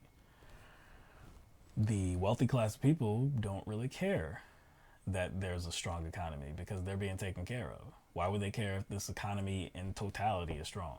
It doesn't matter. They're going to keep lobbying. They're going to keep spreading their influence to Congress members, anybody that can hear their message, anybody that will accept the money that they have to offer, and they'll do favors for them. That's how the game has been played for many, many years. So yeah, like I said, even these, these billionaires that at least rhetorically see that there's a problem. And maybe I'm not even going to suggest, maybe I will, but maybe there are some that say, yeah, there's a problem, and they actually mean it. Tom Steyer is one of them. Now, I think he's on board with the wealth tax. I don't know if I'm, maybe I'm mistaken. I'm not totally sure about that. But the other billionaires, like I said, that see that there's a problem, that there needs to be reform, but are whining about a wealth tax. Like I said, there's been a wealth tax on poor people and middle class for decades. There's been a wealth tax on us for decades. See, even the wealth tax is a response to economic inequality. We wouldn't even have a wealth tax in the first place. We wouldn't even be talking about a wealth tax if people and countries were not being exploited for their resources and their labor. We wouldn't even be talking about needing a wealth tax. Well, we wouldn't be talking about a wealth tax on the billionaires if there wasn't already a wealth tax on the middle class. It's not talked about like that. Like there's an actual tax on the middle class, but it is. They've been stealing money from the middle class for many decades. That's reality.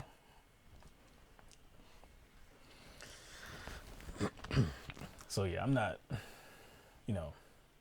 not feeling for them so much, these billionaires that, I know Bill Gates is one of them that said that he's not so, I guess he's not aligned with Elizabeth Warren's views, and he said that, I guess he was responding to a question on if he could sit down with her, and he said something like, well, I'm not sure that she would be too receptive or too open to anything like my opinion or anything like that. And then later on, Elizabeth Warren did comment saying that she would love to sit down with them.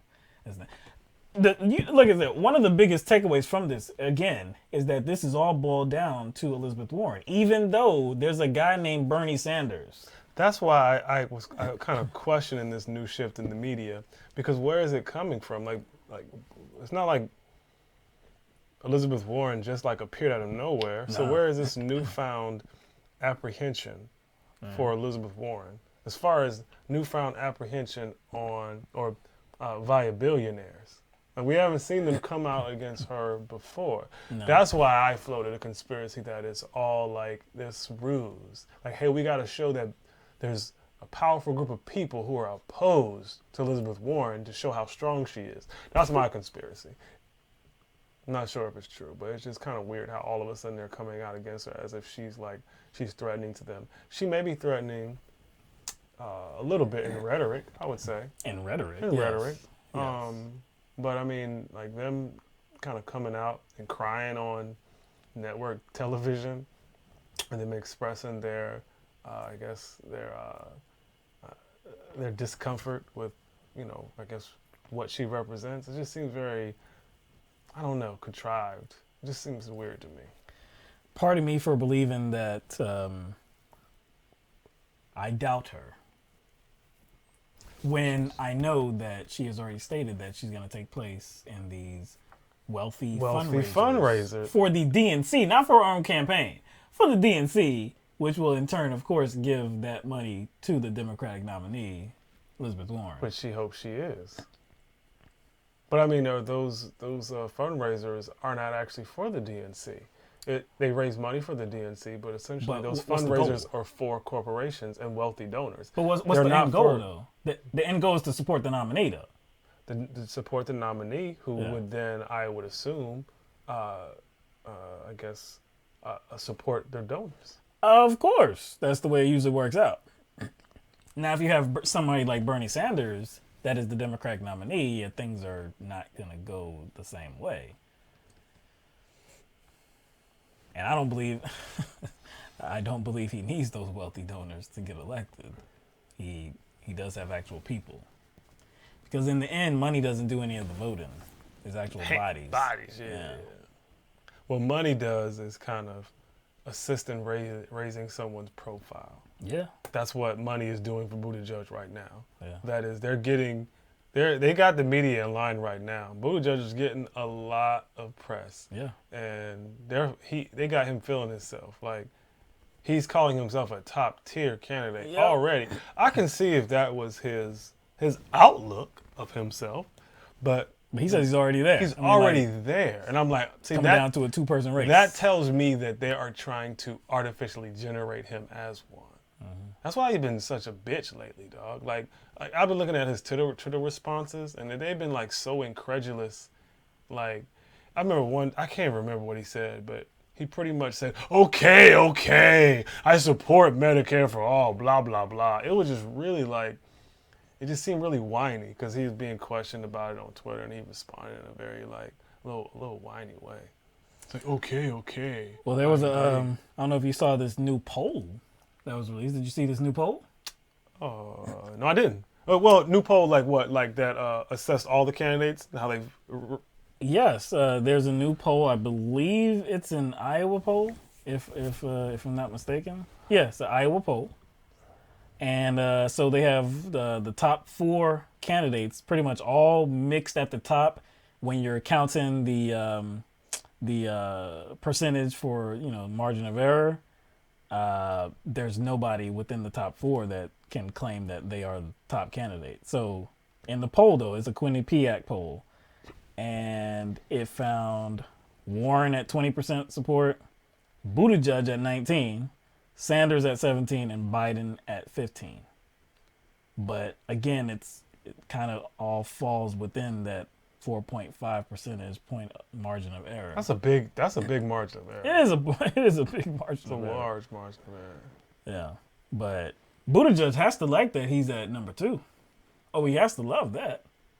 Now, we've said before, I've said many times that I'm not going to discount polls. I'm not going to just say, polls, You do have to look at the methodology, like who is being polled, I guess like the age group, how many, like how were they contacted as well. You have to look at all these things.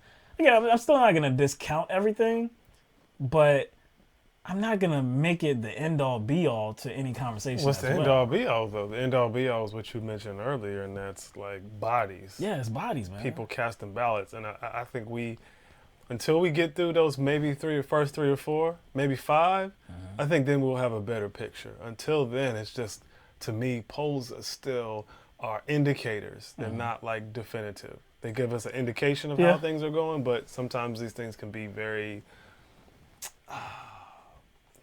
not very accurate. I think not very accurate in trying to analyze like a candidate's viability until we get through those first 4 or 5 look, primaries.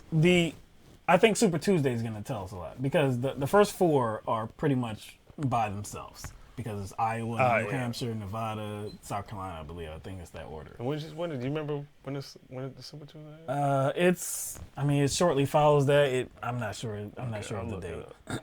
But given the amount of candidates that I think will still be in the race, Super Tuesday could probably prove a lot by that point. Super Tuesday, because there's going to be a number of states that are going to be involved. California is going to be one of them. The biggest prize overall in the primary season.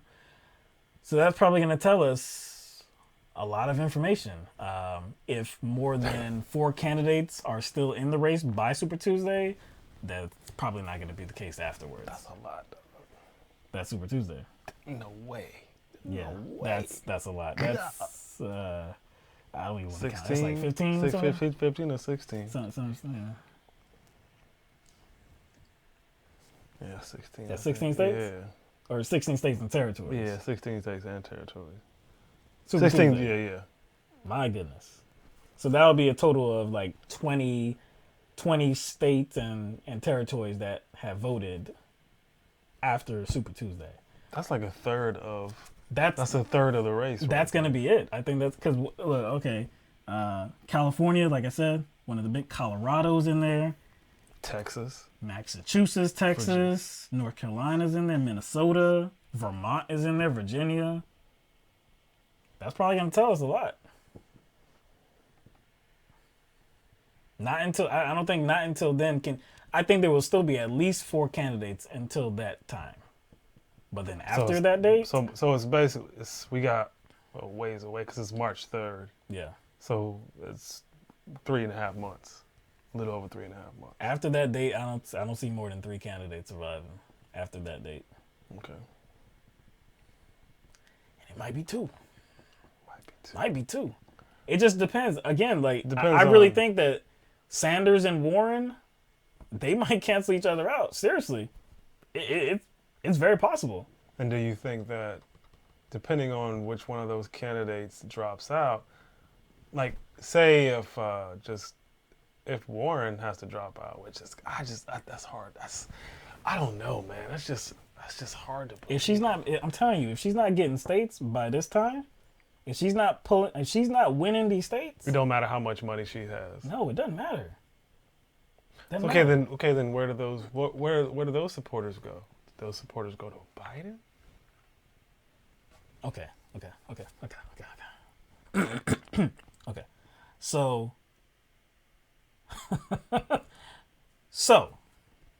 think about this scenario.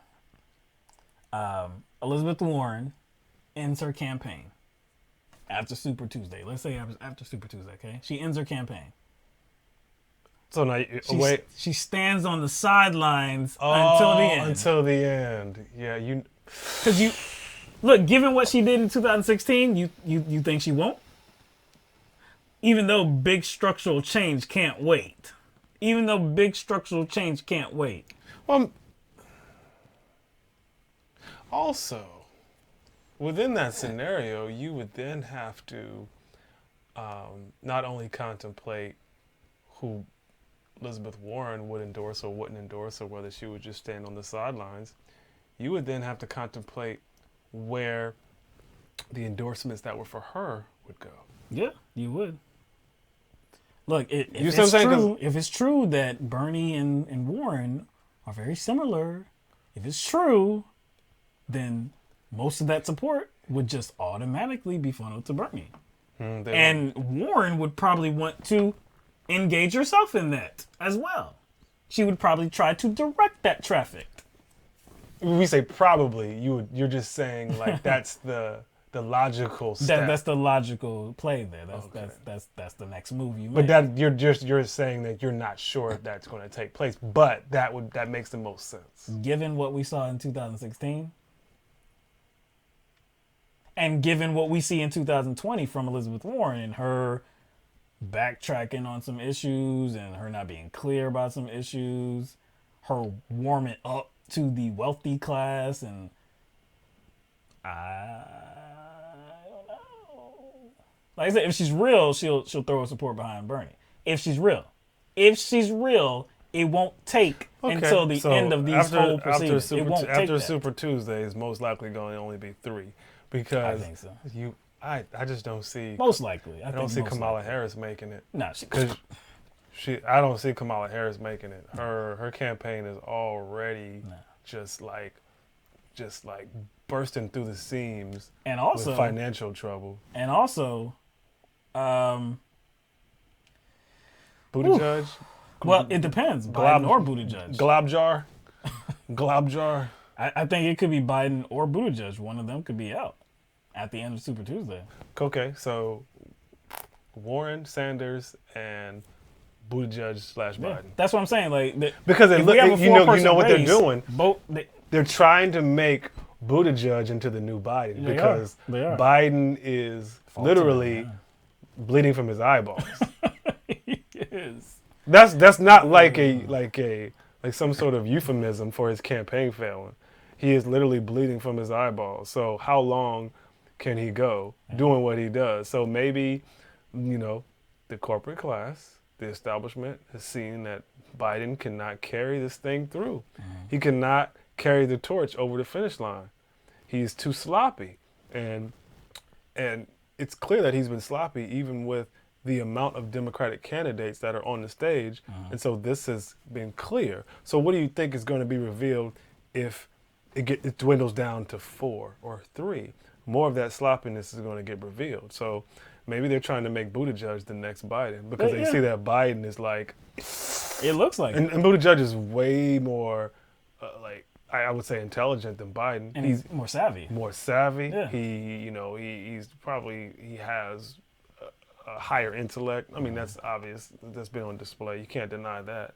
So I don't like his style, though. I don't like his style. He's too... Even if I liked his politics, I don't like his style. I don't like his style. It's not just a style. Like, he's kind of like, especially with this recent whole blame game and guilt trip they try to put on black voters, he seems like he's entitled to it.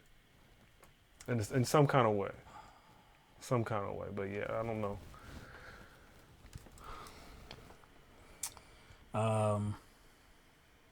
Yeah, there could be 2 cancel outs. There could be Biden or Buttigieg canceling each other out, and it could be Warren and Sanders canceling each other out too. Like, I don't know. Like I said, if voters really do think that these candidates line up, it just depends on which one has more support. So, like I said, I could really see.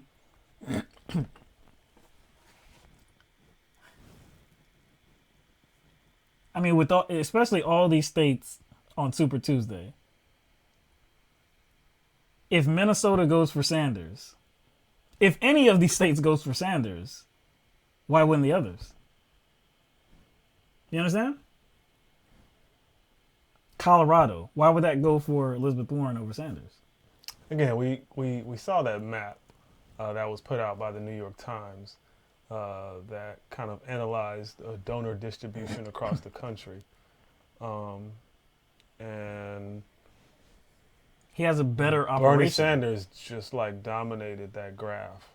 It was crazy. That's what I'm saying, man. I can't make a case for Elizabeth Warren beating Sanders in most of the Massachusetts. That's about it. Yeah. Maybe Maine? No, Massachusetts. I don't know. Maine might go to either Buttigieg or Biden. Maybe. I'm not sure who won Maine in 2016. I don't know. But all these things are happening at the same time. So, like I said, at the end of all of this, there's going to be a pretty clear view of, who's viable going forward and who's not. It might just be 2. But I do think that Bernie Sanders has a better operation. He has more bodies. Clearly, he has more bodies. He has more overall donations. Like I said, he has the best operation. Showbud says Bernie won Maine. Bernie won Maine? He won. Okay. I know he correct. I like saying it better like that. Okay, so Bernie won Maine. Okay. And I guess that's telling too, because if he won Maine over a centrist like Hillary, that's probably telling. But again, I don't think people perceive Warren the same way they do Hillary, though. Remember, we got to remember that, though. Right. I'm just saying, though. So it probably would be Warren or Bernie. Okay. Why would it be Warren? Why would it be Warren? Maybe people feel like Warren's enough, though. Again, if people feel Warren goes far enough, then that's a knock on Bernie. That hurts Bernie if people don't perceive her in the same way they perceive Hillary Clinton, which I don't think they do, and they think that she goes far enough. They're comfortable with her. But Bernie got more bodies than he did in 2016. Yeah, he did. He got more bodies. He got more bodies. He's been building. He's been building ever since he lost that primary. And that's something that these polls are not capturing.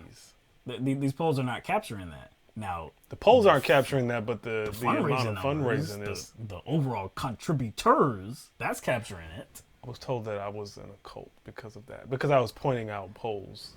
Somebody was trying to argue with me that Bernie doesn't have enough support from a certain demographic. I shared a poll with them that shows the demographic distribution of each candidate, and Warren having like 75% of her support coming from white people. And the person that has the best distribution as far as diversity is Bernie Sanders. So it's not just diversity as far as like ethnicity, but it's diversity across occupations too, working class occupations. So I shared that. I was told I was part of a cult. Also shared the amount of donors. I didn't make this up. It was from the New York Times, it was from Huffington Post, whatever the source is. These are mainstream sources. I was told that it's a cult. I was told that all this support is just a cult. Okay. And yeah. And another thing that proved that this was a cult is because there are some people who are Bernie or busters that exist. Since Bernie or busters exist, it's auto. I was like, have you ever seen the hashtag Never Bernie? I'm like, is that a cult too? A lot. Yeah. I've seen Elizabeth Warren rallies where they like swear off of Bernie, like, Bernie. That sounds like Never Bernie. What it is. But yeah, I was told that I was a part of a cult. And everybody who supports Bernie, that's just a cult. He's got a cult following. And I was like, so when I'm showing you he has more followers and more donors than all the other candidates, and to show his polling, where he's always in the top 3, like, what else do you want? You're just going to just define everybody as a cultist? Well, that's easier. Shane said voter registrations are up 20% and young people registrations are up 40%. If that is accurate, then yes, that is good news. Because we know that most people that vote are old, man. I mean, well, I guess I would say the group that you can count on the vote, that would be old people. They show up more than any other group. You know, I guess maybe is that maybe 50 and on, 45 and on, something like that? I'm not sure. But it's your people that are, you know, older in life. They take it very seriously and they will show up. And I mean, younger people just don't, you know, and that's a product of being young. I mean, when I was 20, now I voted. From the time I was 18, I voted. Now, was I interested? No. Not too much. No. I made sure I showed up because it was just something that I knew I had to do, just given my upbringing, and I knew it was important. But was I like particularly interested about knowing all the details about, like, you know, how my vote may impact the process and how this particular candidate may be worse or better than not really. I wasn't interested. Oh, I wasn't. So I think most young people are like that as well. I just hope they show up. I think it does help that we have kind of a different information delivery system nowadays than we were. That's true. Like when we were 18 and 19 and 20. Yeah, we didn't have this. We didn't have that same delivery system at all. Right. Like social media, like hell nah. It was kind of getting there. We were still dealing with dial-up internet. Right. That's true. Can't even do the sound, but you know, it sounded very horrid. Right. A very horrid sound. Like I remember, man, like just getting on the internet and just watching the screen come on in blocks. Like, man, like come on, man. I remember the first computer we had, and setting up America Online. Well, that John. No. Not to set up the program, to install it onto the computer took 30 minutes. To install it onto the computer took 30 minutes. I remember saying that. My family's first computer was like a personal computer. There was other like computer-like things. Like we had an Atari. That's considered a computer. That was a gaming computer. We had an Atari, you know, Nintendo and all that stuff, and the Sega. But the first like personal computer, like I think it was a compact Presario. Yeah, I can't tell you what we had. I can't even tell you. I don't know if it was a Dell. I don't know. But we did, dude. I don't even know if you know what this is. Have you ever heard of a Tandy? Tandy. The only that word. We had a Tandy. I never heard. I don't. Tandy. That's watch. the. I'm a watch. Tandy. Yeah, there it is. See? That's what we had. Whoa. Man. That's what we had. And like you had it was you know what? It was like a programming computer. So there was a lot of code really that you had to input to make the computer do something, like do like a pattern of shapes or something like that, or just to run whatever program. And there was like depending on how complex the thing you wanted to get done, that depended on how much code you had to input. And like, of course, I wanted some cool stuff. You wanted cool stuff, yeah. Man, I'm talking about you be dev all day, just. And there was a book. So it wasn't like you had like to have some education in this. They gave you a book. It was like, hey, you got to put all this stuff in there, all this code. I'm talking about pages and I'm talking about pay. I don't think I ever even got done with one complex one. Now, like some of the easier ones I did, but yeah, man, the Tandy system, man. Tandy. That's what we had. Actually, I think this is probably somewhere. Somewhere in storage. Somebody got it. Somebody got it. Somebody in your family got it? Yeah, somebody got Somebody it. got it. I don't know who got it, but somebody got it. That's the last name of, I think, the main character on that show, Last Man on Earth. His name is like Phil Tandy. That's the only, that's the first time I've ever heard that word, Tandy. This is the second time. Dude, Trev, he said he still has his Tandy. See? Lisa, I remember the Tandy. Shayna said Tandy didn't last long either. Yep. Tandy, man. Yeah, man, that was in the 80s, boy. That was a minute ago. That was a long time ago. All right. What is Moose Gal talking about? Seattle City Council. Okay. Savant is trailing right now. Yeah. So, Jordan, you watched that show? I stopped watching. I got to catch up. That show is funny. I don't know how I started watching it. Maybe because it was like a dystopian comedy, so I wanted to check it out because it has a different feel to it. Because it is a kind of dystopian, just does it in a different way. You don't see many comedic dystopian, plots, which it is. It's hard to do that, but it is. It's well done in my opinion. I just have to catch up on it. I haven't watched a lot of shows. I need to. Shows that I religiously watch, man. You know what show I stopped watching? Wow. But I just couldn't ever get enough of. I was always there when it came on. Walking Dead. You got off of it? Not on that no more, man. I kind of lost interest. I was watching the other one too, The Fear the Walking Dead, which is a spinoff. And I think one of the characters, I think it was Morgan, he did a crossover episode. Yeah, he did. With The Fear the Walking Dead. But I just haven't had a chance to. I'll probably just binge watch all of these shows. There's so many shows I have to binge watch and catch up on. I just don't really have the DVR. It's on the DVR. We haven't seen that in weeks, so it's probably like 50-11 of them. Yeah, on DVR. And I right think now. I have a wide interest too, so I like to watch a lot of different things. So that's probably my problem.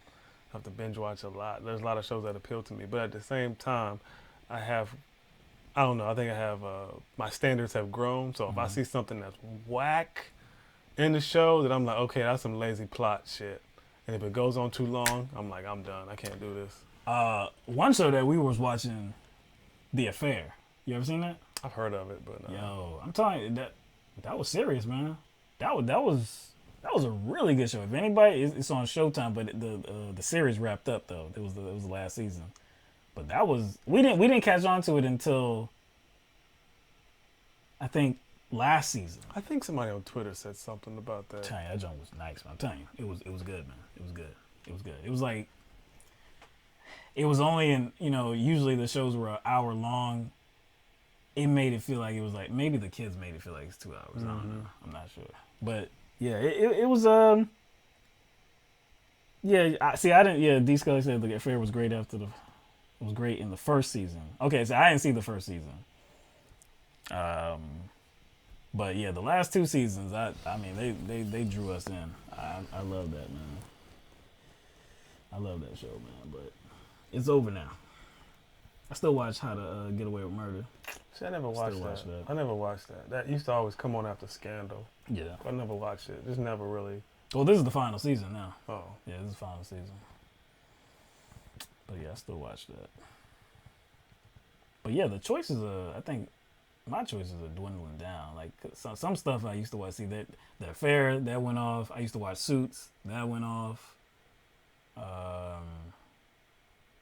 Scandal, of course, that's went off. How to Get Away with Murder is going off. That junk closed out.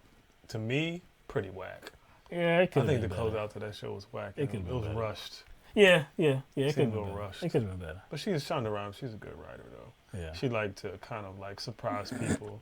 She did a good job of that. I will give her credit for that. There was like a lot of plot twists that you did not see coming.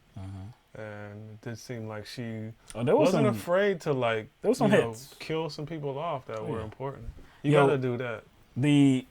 I think the most impactful show that I ever saw was on Scandal. I mean, it was horrible.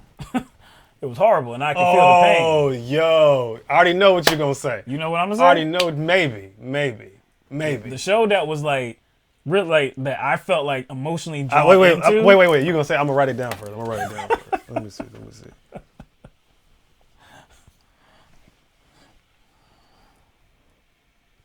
Let's see if you got it, man. Let's see if you're getting it.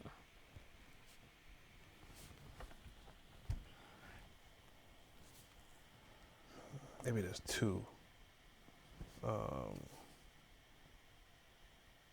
Yeah, there's only one for me that is like that junk was burnt. It's burned into my head, man. There was no other show that was like that on Scandal, man. Scandal did like to try to tug on your emotional strings, though. It did try to tug on those strings. What was Fitzgerald's wife's name? What was her name? She ended up becoming president. She was annoying though. It was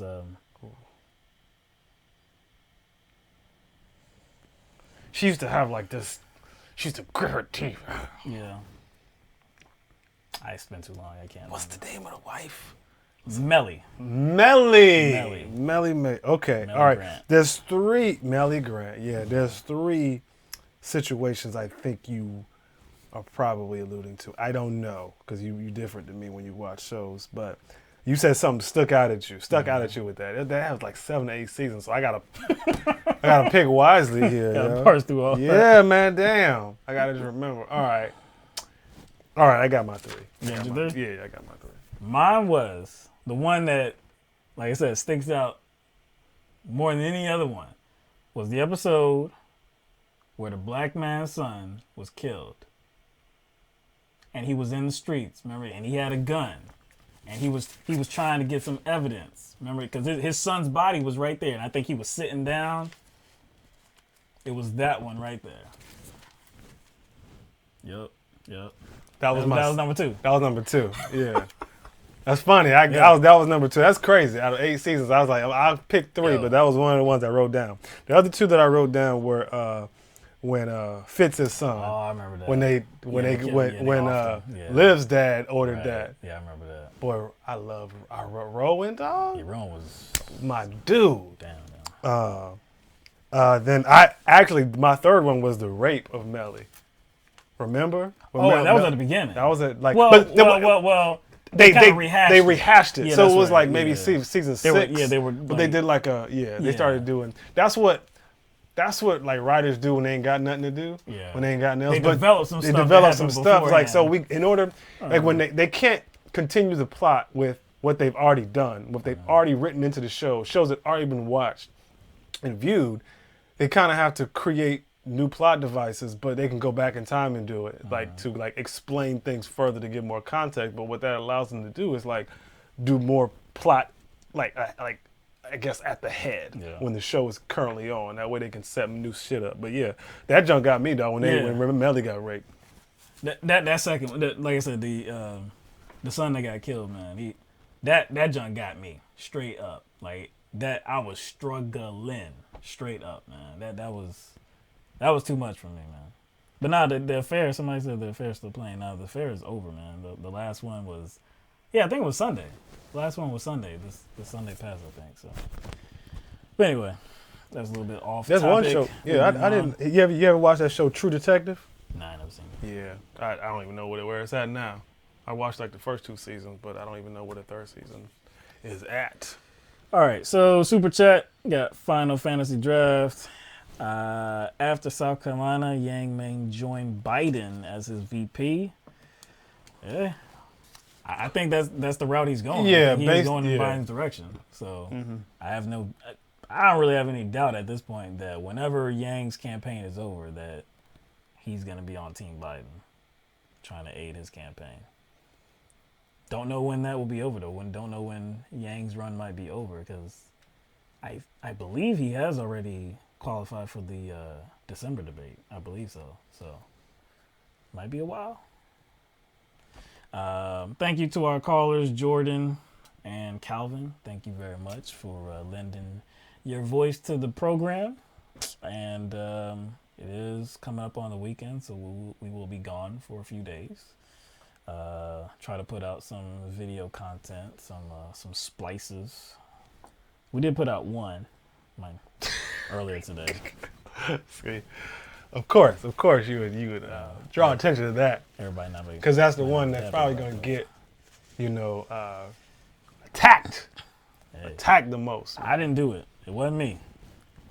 I'm just saying it wasn't me. It wasn't my words. I mean, I'm just saying I didn't do it. I didn't say nothing. I mean, she put herself in that company. Okay. She put herself there. Now, don't blame me for responding to it. Don't blame me. I ain't say I didn't mischaracterize your words. I ain't nothing. You're doing a lot right now. I'm done.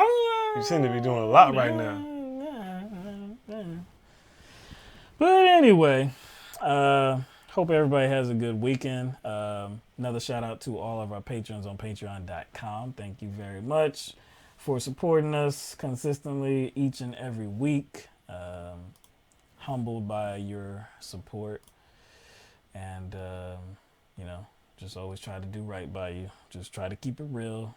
Be objective. Give you the really real. As much as we can. It's always that offer for somebody to, try to challenge us or something like that. Usually, I'm not gonna say. There was not to go into, but there's this one guy on Facebook that tries to portray us as not making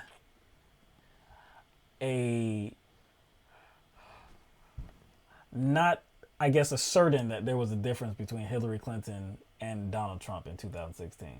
He just made a comment earlier today, that made it seem like he's trying to make it seem like we were involved in saying that, hey, it's no biggie if Trump gets elected because he's not that much different from Hillary Clinton. They're both corrupt, this and that. Now, we did say that, they both are corrupt in very different ways. Very different ways. But we never said that, we just dismissed, just brushed off. That's what he said, just brushed off the prospects that Trump would become president, and that didn't mean anything. No. Now, we did deal with the Democratic side of things more than the Republican side, and that just stands to reason because we did want to see Bernie Sanders come away with the Democratic nomination. So as a result of that, we did talk about his candidacy, and we did talk about his opponent, which was Hillary It Clinton. just doesn't make sense to always talk about Donald Trump No. while there's a primary going on. Right. And we did talk about Donald And Trump. we did talk about Donald Trump when that time came. Yeah. Like it wasn't like we were fascinated by Donald Trump because, like, remember though, the media was giving this dude hella attention. Too much attention, right? So there wasn't any way we were just gonna be like, okay, every day was like, oh, Donald Trump. No. There's some other things to talk about. We ain't just gonna talk about Donald Trump. One thing that we did want to do is bolster the chances that Bernie Sanders get elected and maybe inform some people of why we thought he was the best candidate. We did want to do that. We did want to educate some people about Hillary Clinton as well. But we never, ever said, hey, no biggie. You know, Donald Trump, Hillary Clinton, two sides, same coin. They're the same. No biggie. Not a problem. No, we never said that. But, you know. So I'm assuming people this have is to coming distort the from... record. That sounds like it would be coming from somebody who is a Hillary supporter, though. It seems like it. Seems like it. He's still wearing that boo-boo. Still wearing that boo-boo. How is it our fault when she got more votes? Man, stop it. Stop it. She got more votes. Stop it. Just stop it, man. It's our fault, but she got more votes. She got more votes than Okay. Obama did in 2012. Yeah, but it's our fault. It's our fault, though. Okay. All right. We're going to get out of here. I'm sure the next coming days are going to bring more drama, especially to the whole impeachment inquiry situation. I'm sure there will be some more, just some more ridiculous defense of Donald Trump that we're probably going to have to deal with next week. They have no angle to go with now, I think. They have to just go with, yeah, he did it, but it wasn't illegal. Yeah, he did it, but it was in service of, United States foreign policy. Yeah, he did it, but, Because there are terms and conditions. There are always terms and conditions that aid, so. Yeah. He did it, but. We hid the call. He did it. There's nothing wrong with it, but we still hid the call in a secure server that usually don't, put call transcripts in. Yeah. Or just completely dismiss it and say, yeah, whistleblower. We need a whistleblower. Even though the whistleblower can't provide more information. Can't provide context because the whistleblower wasn't involved. Can't. But we need to talk to the whistleblower and we need to see how biased they are. Even though that's not going to change any of the testimony of Bill Taylor. It's not going to change the testimony of Fiona Hill or Yovanovitch, Vindman, Michael McKinley. Whatever. All right. Thank you for everybody that joined us for tonight's program, and we will see you next week, all right? Peace out, everybody.